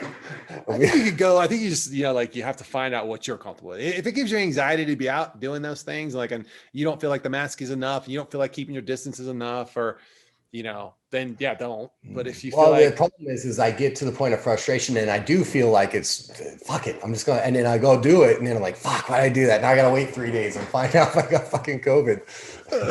Just need to get that. You know what? Actually, I think will change the tide for sure is when they get those rapid tests that you can just do at home. Like, oh yeah. So you could test once every hour if you want to. Like, I mean, I wouldn't do that, but you could do it once a day. You could just test once a day, and you'd be like, okay, I'm good. Okay, I'm good. Yeah. Okay, I'm good. Like, and the second you're not good, then boom, you go and you're like, okay, wait, I got it. But once you got it, you got it. The whole point is prevention. Yeah. So they would have to be testing people as they walk in the door or something. I don't know. I just think at some point enough people are going to get it to where it's about the unknown, right? I mean, we all are going to get sick. We just don't know which one are we going to be. Are we going to be the 90% or the 10% that, you know, even if you're not hospitalized, there's worse things than death. Right. You know, I'd rather die than have 30% of my lung function. You know, fuck that. I don't want to live gasping forever. Yeah, and I mean, like I said, like as the numbers are getting better, I mean, I'm feeling a little more comfortable with it in the sense of like not comfortable, but like, okay, look, well, my friend rolls a ATV off the edge of a thing and dies. Like, out of like, okay, well, I'm not gonna go like French kiss somebody who's got COVID, but you know, I wear my mask out in the world and like, well, there's no scarlet letter. There's no C for COVID on their shirt. That's what I'm saying, but I'm not going to do that. I mean, I'm not like, I'm not going to expose myself that way. I'm not going to go to a bar and just start getting, you know, I'll get drunk and make out with 5 people that night. Like, I'm not going to, I wasn't doing that before. so, but I'm not going to start now. 4 maybe, but 5 is 4 is maybe, but not 5. No, but yeah. What's your level of comfort? Is it 1? Is it 0? Is it, I'm not going to the bar. I'm not like, yeah, I mean, I thought about opening up my mat here and just doing, you know, like a couple people come train. But then I see stuff like a friend of mine, Matt, he got it through he had a private lesson. So it's him, one other guy, and then the guy working with them. So you got 3 people, and now all 3 of them have COVID because one of them had it. You know, it's like, bam. But that would be a great point. Like, hey, you want to come over and train? I got these rapid tests. When you get here, there you got to take it in your car. We got to make sure you're negative, and then you come in, we'll train. Like, well, the rich are doing that. Did you see they do that? So when they're throwing these parties, you have to go get your rapid test before you attend the party. Nice. See, so you start doing that when the testing becomes so cheap and so easy and so quick. I think you're going to see it kind of like people get. Well, they're free here. So we got free rapid tests. You just have to make an appointment and it takes you like a week to get in. But whenever you go get tested, you know before you leave. Yeah. But I mean, what if you go buy 30 test kits for, I don't know, $30, let's say. $30, you get 30, you get a month supply. You can do them right at home. It takes 15 minutes. Do they have to be hyper accurate? No, they have to be. Not going to detect the most minuscule amount, but it'll detect if you had a large. If you have enough viral load to pass it on, right? If you, I don't know what that is, right? But if they can figure that number out and be like, oh, so okay, before we train, you got to take this test. Like you got before you even come in. Like so, they pick up the little thing, they take it. You guys both take it. Like okay, we're both negative. Let's go train. You know, like in my house where I know it's safe, or in this gym where they only let people in. Yeah, I mean, there's no 100%, but yeah, I mean, it's just about being reasonable, limiting your risk. Yeah. It's like a car crash. Yes, it's probably going to happen at some point, but you obey some of the laws. You put your seatbelt on. You do what you can to avoid it, and if it happens, you try to be as safe as possible. So I was actually thinking about this in the shower this morning when he said that. I'm like, it's funny how people don't ever think about with airbags, with seatbelts, with speed limits, with all that stuff, the death rate in behind the wheel is significantly more than where we're at with this right now. And nobody stopped driving. Right. You know, like I see people locking themselves in their house, throwing away their keys. You know, like, I don't know, man. It's just all perception. I think it's just fear of the unknown. I don't know. Well, and I think that's what it is that it's unknown. So they're just trying to limit it as much as they can, right? You know, until they know. But they just, that's the thing is there's no experts. Like there are no experts. This was a complete and they've been so wrong. All the experts that there are everybody across the world, have been wrong. Has been wrong. At some point, they were all wrong. They were sure of this. Don't wear the masks. Okay, wear the masks. They don't work. Yes, they do work. Oh, well, you can get it this way. Oh, well, you're going to die. Well, you're not going to die. Well, this is what makes it worse. No, this doesn't. It's just like, fuck, man. That's what I think what pisses people off. Yeah. Like, that's what's going to make people.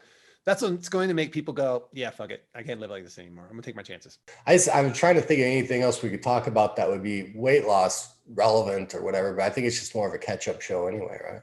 So yeah, I think pretty much at this point we've kind of determined like, hey, look, you're always gonna be. I mean, I don't know about you, but the way I look at it is, I'm always going to be eating a modified way, not a diet, but my diet with a big D, is going to consist of certain types of foods that I know I can handle, and I know how much of them I can handle, and I know I have to be at a reduced calorie rate for a man my size, which makes no sense to maintain this, especially as I get older, right? I'm sure it's going to get worse. And fitness is, for me right now, fitness is more of a mental escape because like being out of the house for 2 hours a day is amazing. But I need that release, that release. And but that's always going to be a part of my life too if I want to stay this way. So, and I really am on this weird push to 50. Like I was telling Mel, I was like, all right, here's my grind to 50. Like I'm going to like try and get in the best freaking crazy ass shape by 50. So I really haven't kicked off the heavy duty load of that, but I'm like, just getting consistent and like adding back in interval training. And like, I'm going to try and ramp it up slowly, but at some point I'm gonna have to hire a trainer if I want to be like crazy fit by then, but I'm not gonna be able to keep it. As you all know, like you can grind like those bodybuilders, they grind. It'll go away. If you stop on that, it goes away. You got to grind hard to get in bodybuilding show shape.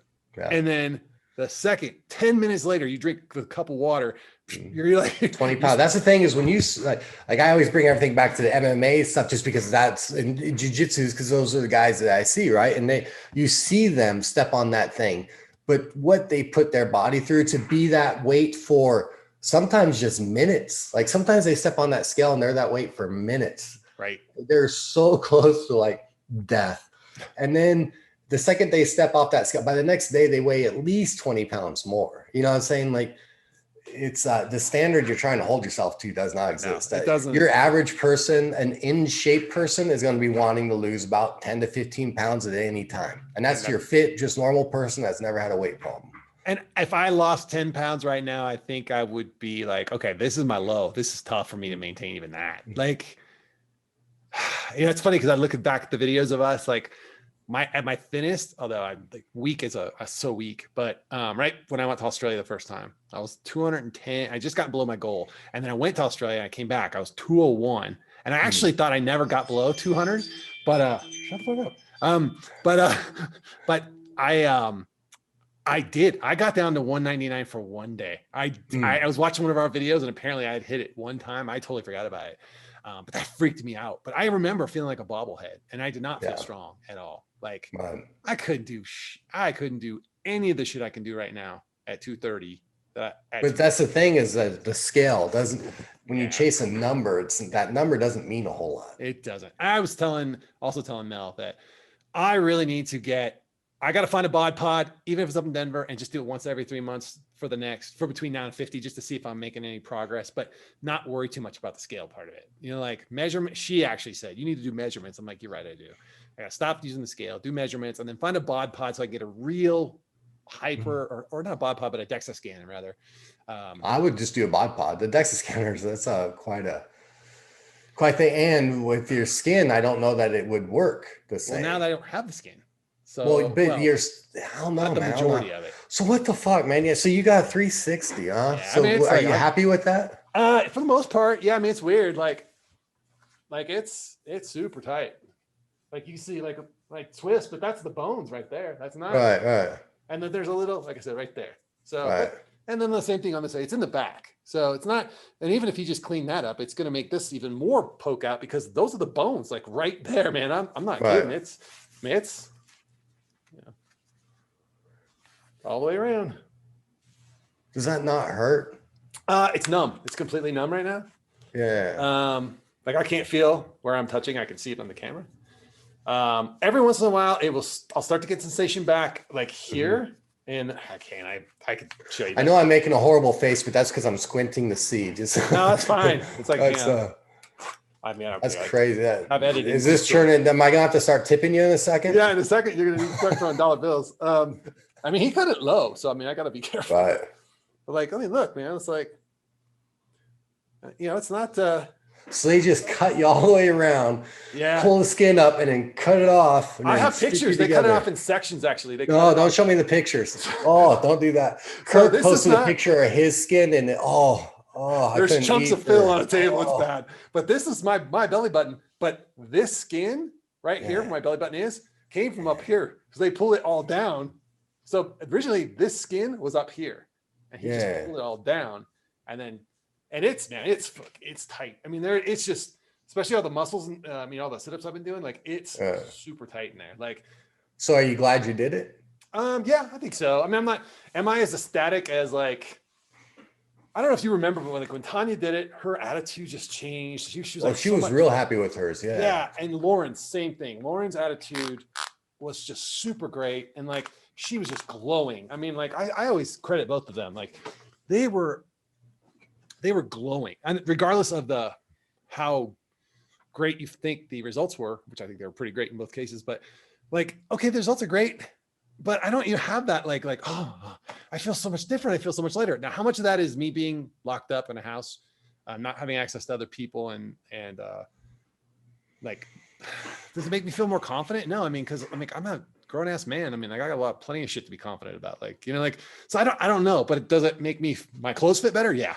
Yesterday I was wearing my, that real tight shirt for the gym, and I put my Batman hoodie on and I zipped it up, and it's cut very like athletic. And I was like, that was the first day I was like, holy shit, this actually looks really good. Cause it gave me that V look, which most of my clothes don't, cause I buy them for up here and they just baggy down here. Like the shirt's even like baggy down here, but those were very fitted. And I'm like, oh shit, maybe I should get some fitted shirts. Like maybe we should go out and buy shirts and have them tailored just to make me feel better. Where the fuck am I going to wear them? I'm going to wear them from the top of the stairs to the Emily's bedroom. Like I'm not going out. Right. I don't know, man. I don't know. Well, that's the thing. Well, and it takes a while, right? For everything to kind of settle. Is it one of those things that takes Your body's gonna be recomposing for a while. People said, well, maybe, well, even the plastics guy's like, look, I can go in there right now and clean up the scar, because one spot where the drain came out and the scar is fucked up. It kept getting infected and bleeding, infecting and bleeding. So it just got bad. So he's like, I can fix that, like in office. He's like, and I can do a little bit of lipo right now to kind of clean this up, clean that up. He's like, it's not a big deal. It'll only take like an hour. He's like, why don't we just wait till December? He's like, give it more time for the swelling to adjust. Right. And so I'm like, that seems like a long fucking time, man. But then I talked to a bunch of people and they're like, oh no, I was swollen I still had swelling a year later. And I was like, oh shit, maybe I should wait. So I did. I'm waiting till I have a appointment to go back late January to have the cleanup done. If the swelling goes down enough between now and then, I may just cancel it and get my $500 deposit back. But because I have to pay for the OR still. He'll do all the work for free, but I had to pay for anesthesiology and OR. So I don't know. What do I know? And that, yeah. Huh. I mean, there's that part of me. It's like, well, I paid all that money. I might as well finish it up. Like, I might as well get it perfect. Like, it's like, oh, I had the car repainted, but there's a run in it. It's fine. Like, it'll bother you all the time. Yeah. Well, even Tanya went back, right? And she had to get hers redone. Remember? Because she had a thing at the top. Oh, yeah. And then they had to redo something at the top. Yeah. So I don't think it's like a suit, right? It's a skin suit. They're tailoring your skin. That's pretty much it. But after that, I would pass out. Like if I looked at pictures of my skin, I would pass out. Yeah. I couldn't.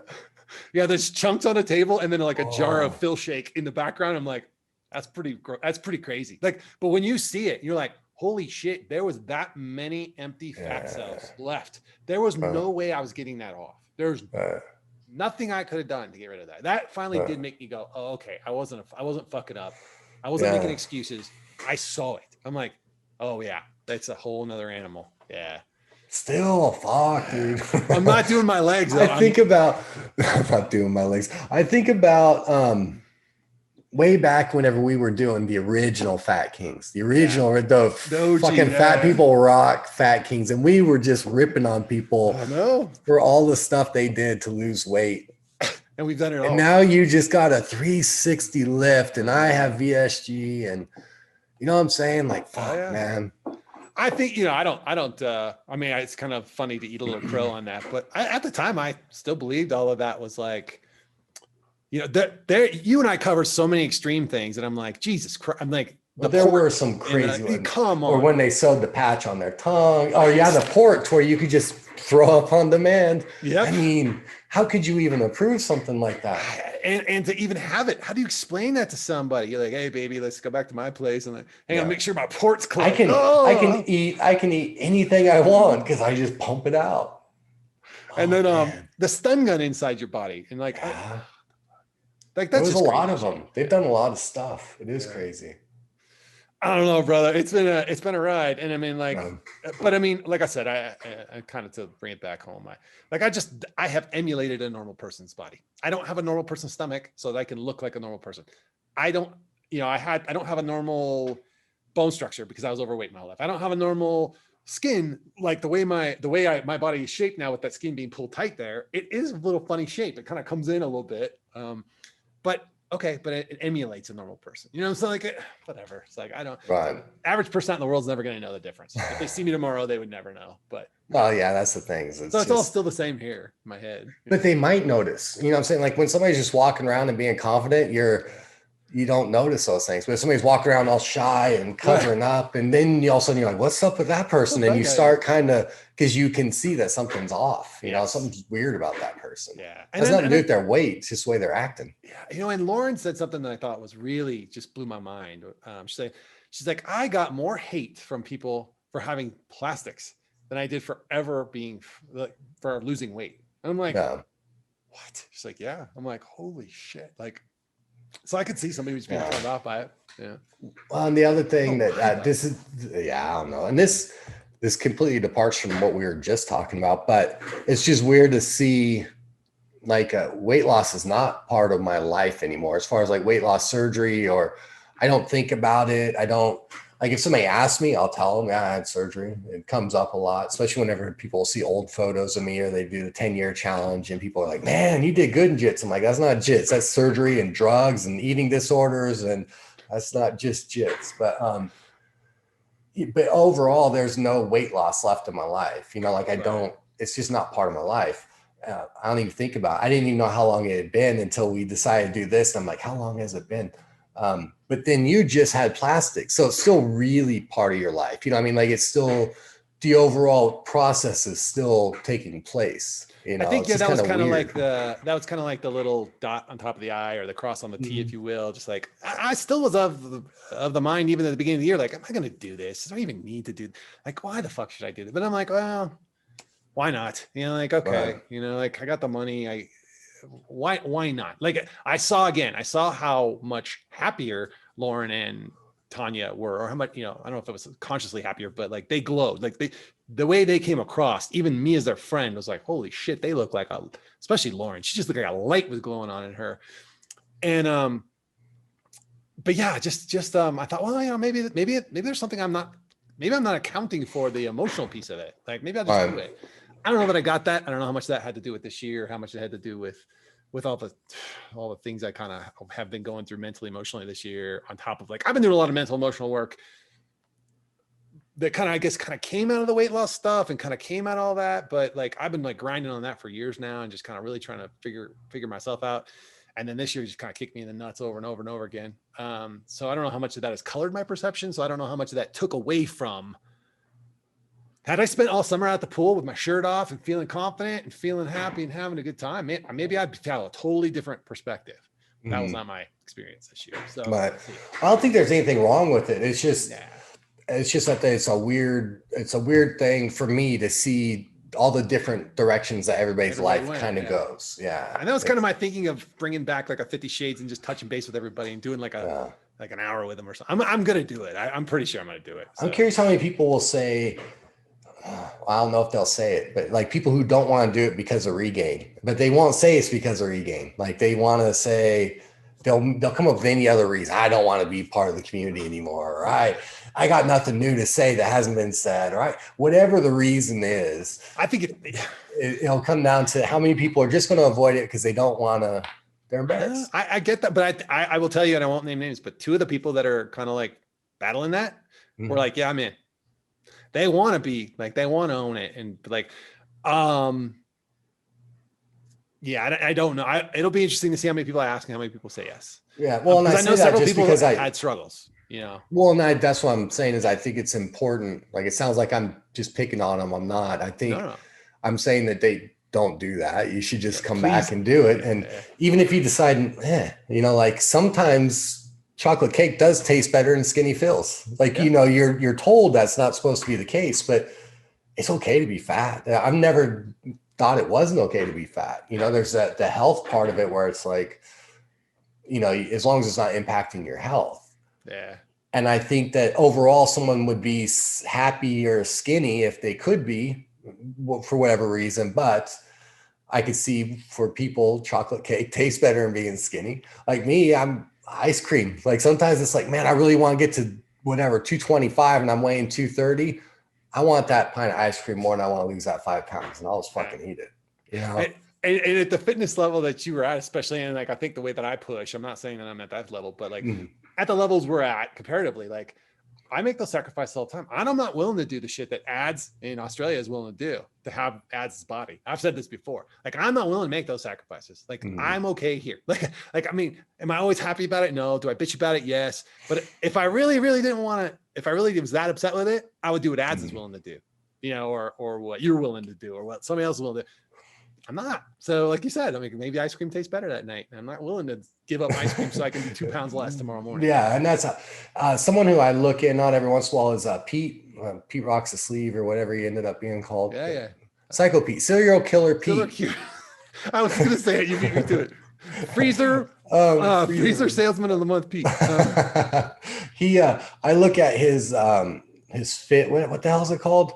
My Fitness Pal every once in a while to see what he's been logging as far as food, and he doesn't eat necessarily healthy. You know what I mean? Like, it's all about hitting numbers. So you could see. So it doesn't matter what he eats as long as he's hitting his numbers. He doesn't care if it's chocolate cake or he gets pretty creative with his recipes. But he seems to have always done well. I haven't seen him lately, but I assume he's still doing well. And every time I've seen his his logs, they always look on point. Yeah, I mean, he was one of the guys that went like such an extreme. We talked about him actually in the last one. I was watching our last one. He went to he's the most extreme. Yeah, he's the biggest transformation. I would say the only guy that's ever, he's still the biggest transformation because he had other problems too. So he's the biggest transformation. And then I think like the poster kids still in my mind will always be Ads and Lauren. Always. Like they pushed it to a level. I don't know who the other person is that you're saying. He's an Australian guy. Yeah, younger guy. He's so ripped. Before he had his skin removed, you could see every muscle. Like he was like 2-3% body. I mean, I'm probably exaggerating a little bit. Like so lean, you could see every little muscle, every little. He went from like being round to having like those male like edges right at the bottom of your abs. Like it's crazy. That dude's in awesome shape, and yeah, it's just like, holy shit. I'm not willing to do that though. Like he's up at 4:30 running. Then he goes to the gym. He takes care of his kids. He goes to work.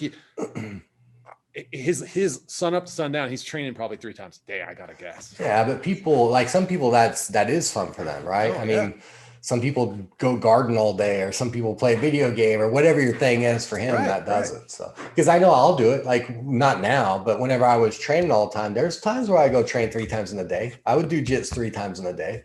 But you weren't doing it like I put a gun to my head so I can look so amazing. You were doing it because you just loved it. And I just love, Yeah, I could never, like I can't force myself to go lift weights. I hate it. Like I'll go roll until I'm puking, and I'll do that 3 times in a day because I love it. To go lift weights, which will only make me, I mean, it's good because it'll make you strong, but it's primarily to make me look good. I fucking hate it. I hate every second of it. There's nothing about it that I like. Nothing. I hate it. That's funny. I mean, I wouldn't mind rolling, although I would like to get into it, but obviously I'm not getting into it this year.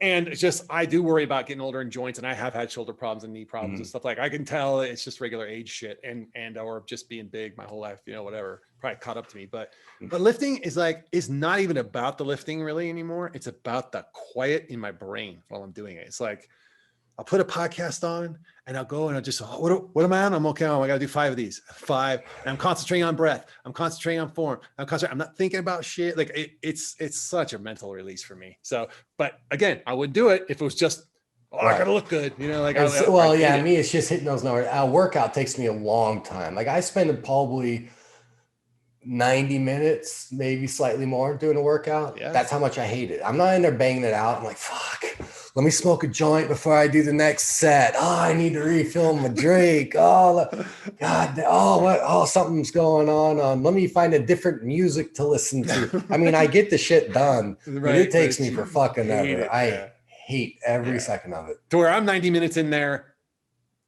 going and just being like, cool. Even on the treadmill now, I'm to the point where I'm like, okay, cool. Like I'm just, I hate the fucking treadmill usually. So I hate running. Hate it. Oh, I hate it too. I still hate running. I wouldn't just go out and run. No fucking way. No way. So, and I think that's the thing too, is that people assume, at least I did, that people who are in shape, it's because they love it and they feel. That's not the case. Not everybody, no. Yeah. No, I mean, they'll find their thing, but just to go and work out, some people, they just do it for the health or the way it looks, but it's about being disciplined. Sometimes you just like, there's certain things you just have to do and you just fucking do it in whatever way you need to get it done. But I think you have to have something that requires weight limitation to keep you long-term weight loss. It seems like everybody who's like, whenever you were doing your best, you were doing your 50 reps a day or 50 reps of exercise thing. When Tanya was at her lowest, she was doing her steps thing. When Mama Rose was at her lowest, she was walking. Lacey's at her lowest and she's doing her workout thing. And me, I'm at my lowest doing jujitsu. You have to find something. It doesn't matter what it is, just anything that, because if you have excess weight and you go in and try to lift, it's not the same workout, or you can't do the steps, or you can't swim, or whatever it is. You just got to find something that is weight dependent to force that down. So, and I said this last time we talked, but I think Lace is another one of those people who just like has killed it. I mean, she won't give herself credit, but she's always still bagging on herself. But I think she's just. I look at her and I'm like, yeah, she looks happy. She looks content. She looks super strong. super fit. And like, you want good things for these people. Like, and that was another thing. Like so many people that we met, I just want them to be happy and succeed. It's so weird. Like I think about that with Lace. I think about that with a ton of people. Patty, Jamie was another one, you know, like I said, I wanted her to win. She fought so hard and got to where she needed to be, and all, not just in weight loss, but like in her career and stuff like that. And then just, you know, like you want somebody to win so bad, and when they don't, or when you see them like struggling, it's just, that bothers me. I don't know. It still does. Yeah. You know, it's when they're winning, like I look at Lisa, and I'm like, oh, she's winning, man. At least on Instagram, she looks like she's winning. You know, like I know it's Instagram, but you know, like, hey man, this is Instagram. It's, you know, is it Insta Lacey or is it real Lacey?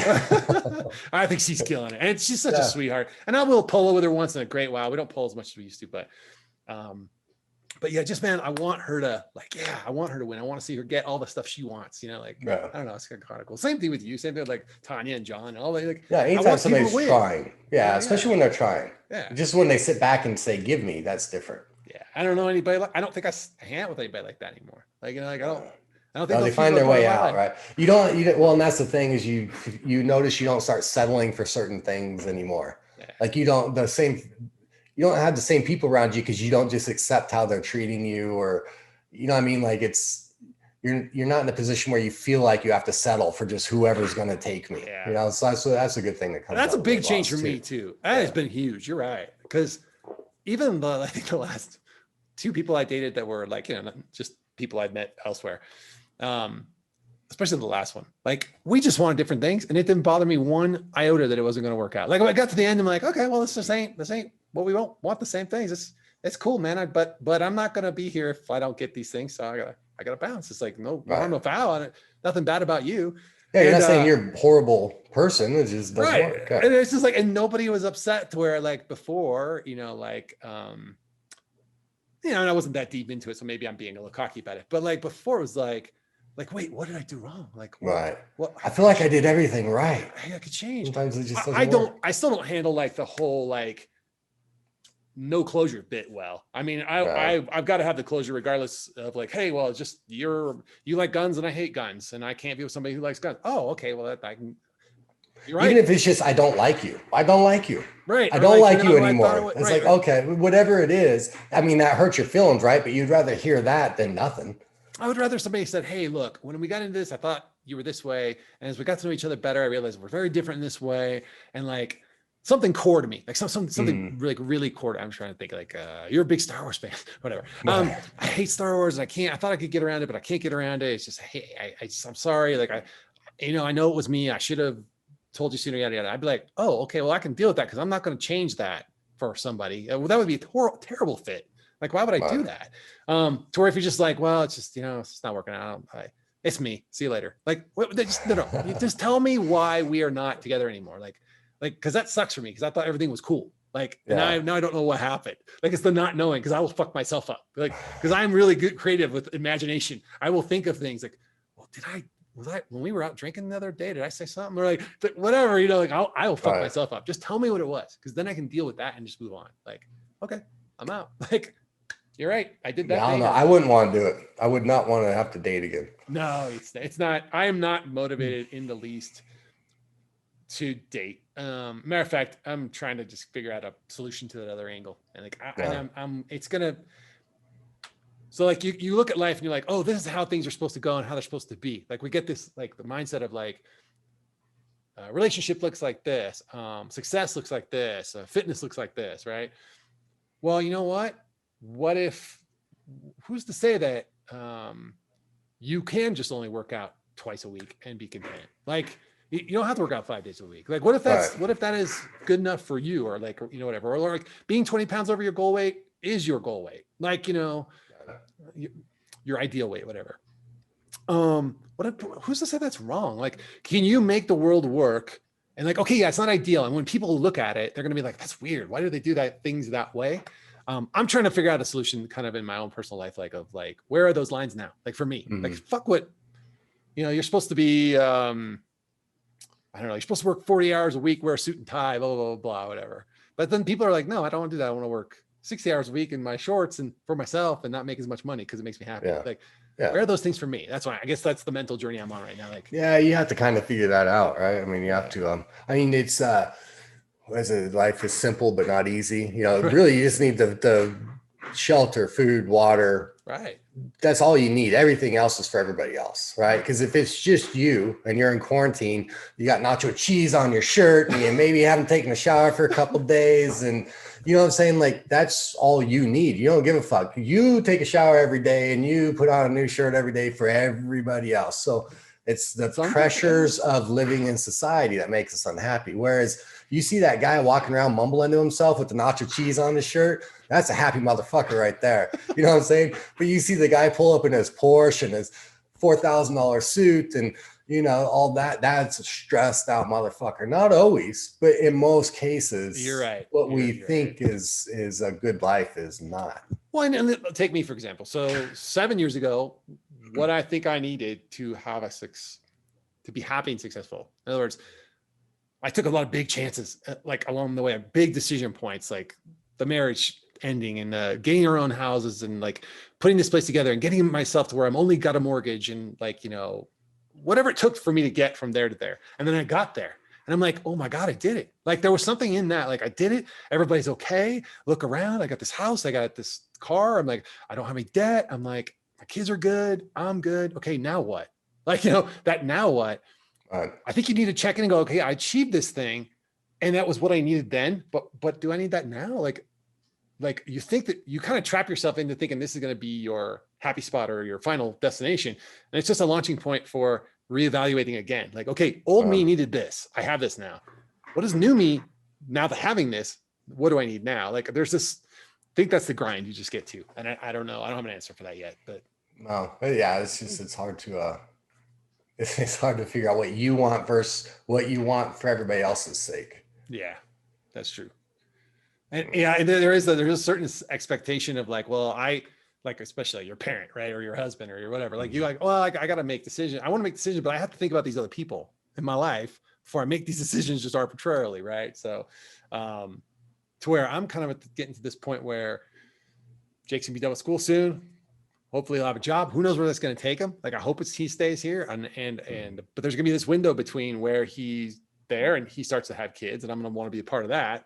But there's gonna be this gap in between. And what do I do in between? And Emily's just now going into college. So who knows if that takes up that gap, but where's Emily going to want to go to school? Or is she going to want to, like, she talked about studying nursing in Australia at one point. So I'm like, well, shit, I can't have you on the other side of the world, like with no access, that you're too young. So I don't know. I just don't know but I have to be open to everything is my point. Like I can't say, oh, that'll never work. Or, well, mate, how could that work? You know, you have to start with that. Like, well, that sounds crazy, but wait a minute. Why is that crazy? Is it crazy because I have a preconceived notion of it or somebody told me it was crazy? Or if that makes sense, I don't know, but yeah. Oh yeah, it is. It's just because it's supposed to be like right. It's just a social pressure. Yeah. I don't know. I've never tried to cave to it, but it happens. I mean, there's certain things you just have to do. So, I mean, did you think you'd be retired when you started losing weight 7 years ago? 7 years ago, no. Well, I wouldn't think I would be anywhere. You know, like I wouldn't think. Well, I thought about that. It's like because we got diverted. We were 1 week from moving to Germany. And then we got diverted. What happens if we don't get diverted? I never go to Virginia and I probably never get surgery. What's my life right now? It's crazy, man. Like, yeah. I mean, that's just one thing. That's just 1 week out of my life. That's one person checking a different box for whatever reason completely changed my life because I just happened to go to Virginia. They happened to have a bariatric program at the Naval Hospital there because they weren't giving out any of the surgeries, you know, because it's military, but they did them there. So crazy, you know, it's kind of weird the way it worked out. But. And now we're here on the precipice of dying from a disease and or civil war. So we'll have to do it again in 2 years, but maybe next year, like after everything is finally finished and we'll that's when we'll do a follow-up when the pandemic's over. I like the sound of that. All right. Well, then you can take us out, and now you have like 3 hours of footage so we could just apologize at the end. If it's choppy as fuck, it's because this originally was over 3 hours long. All right, guys. Hey, well, thanks for tuning in and catching up with us. We hope you guys are doing well. Please know that for a lot of you, we're out here pulling for you still, and hopefully I'll be talking to some of you guys on 50 Shades soon. And until next time, remember, it's good to be the king.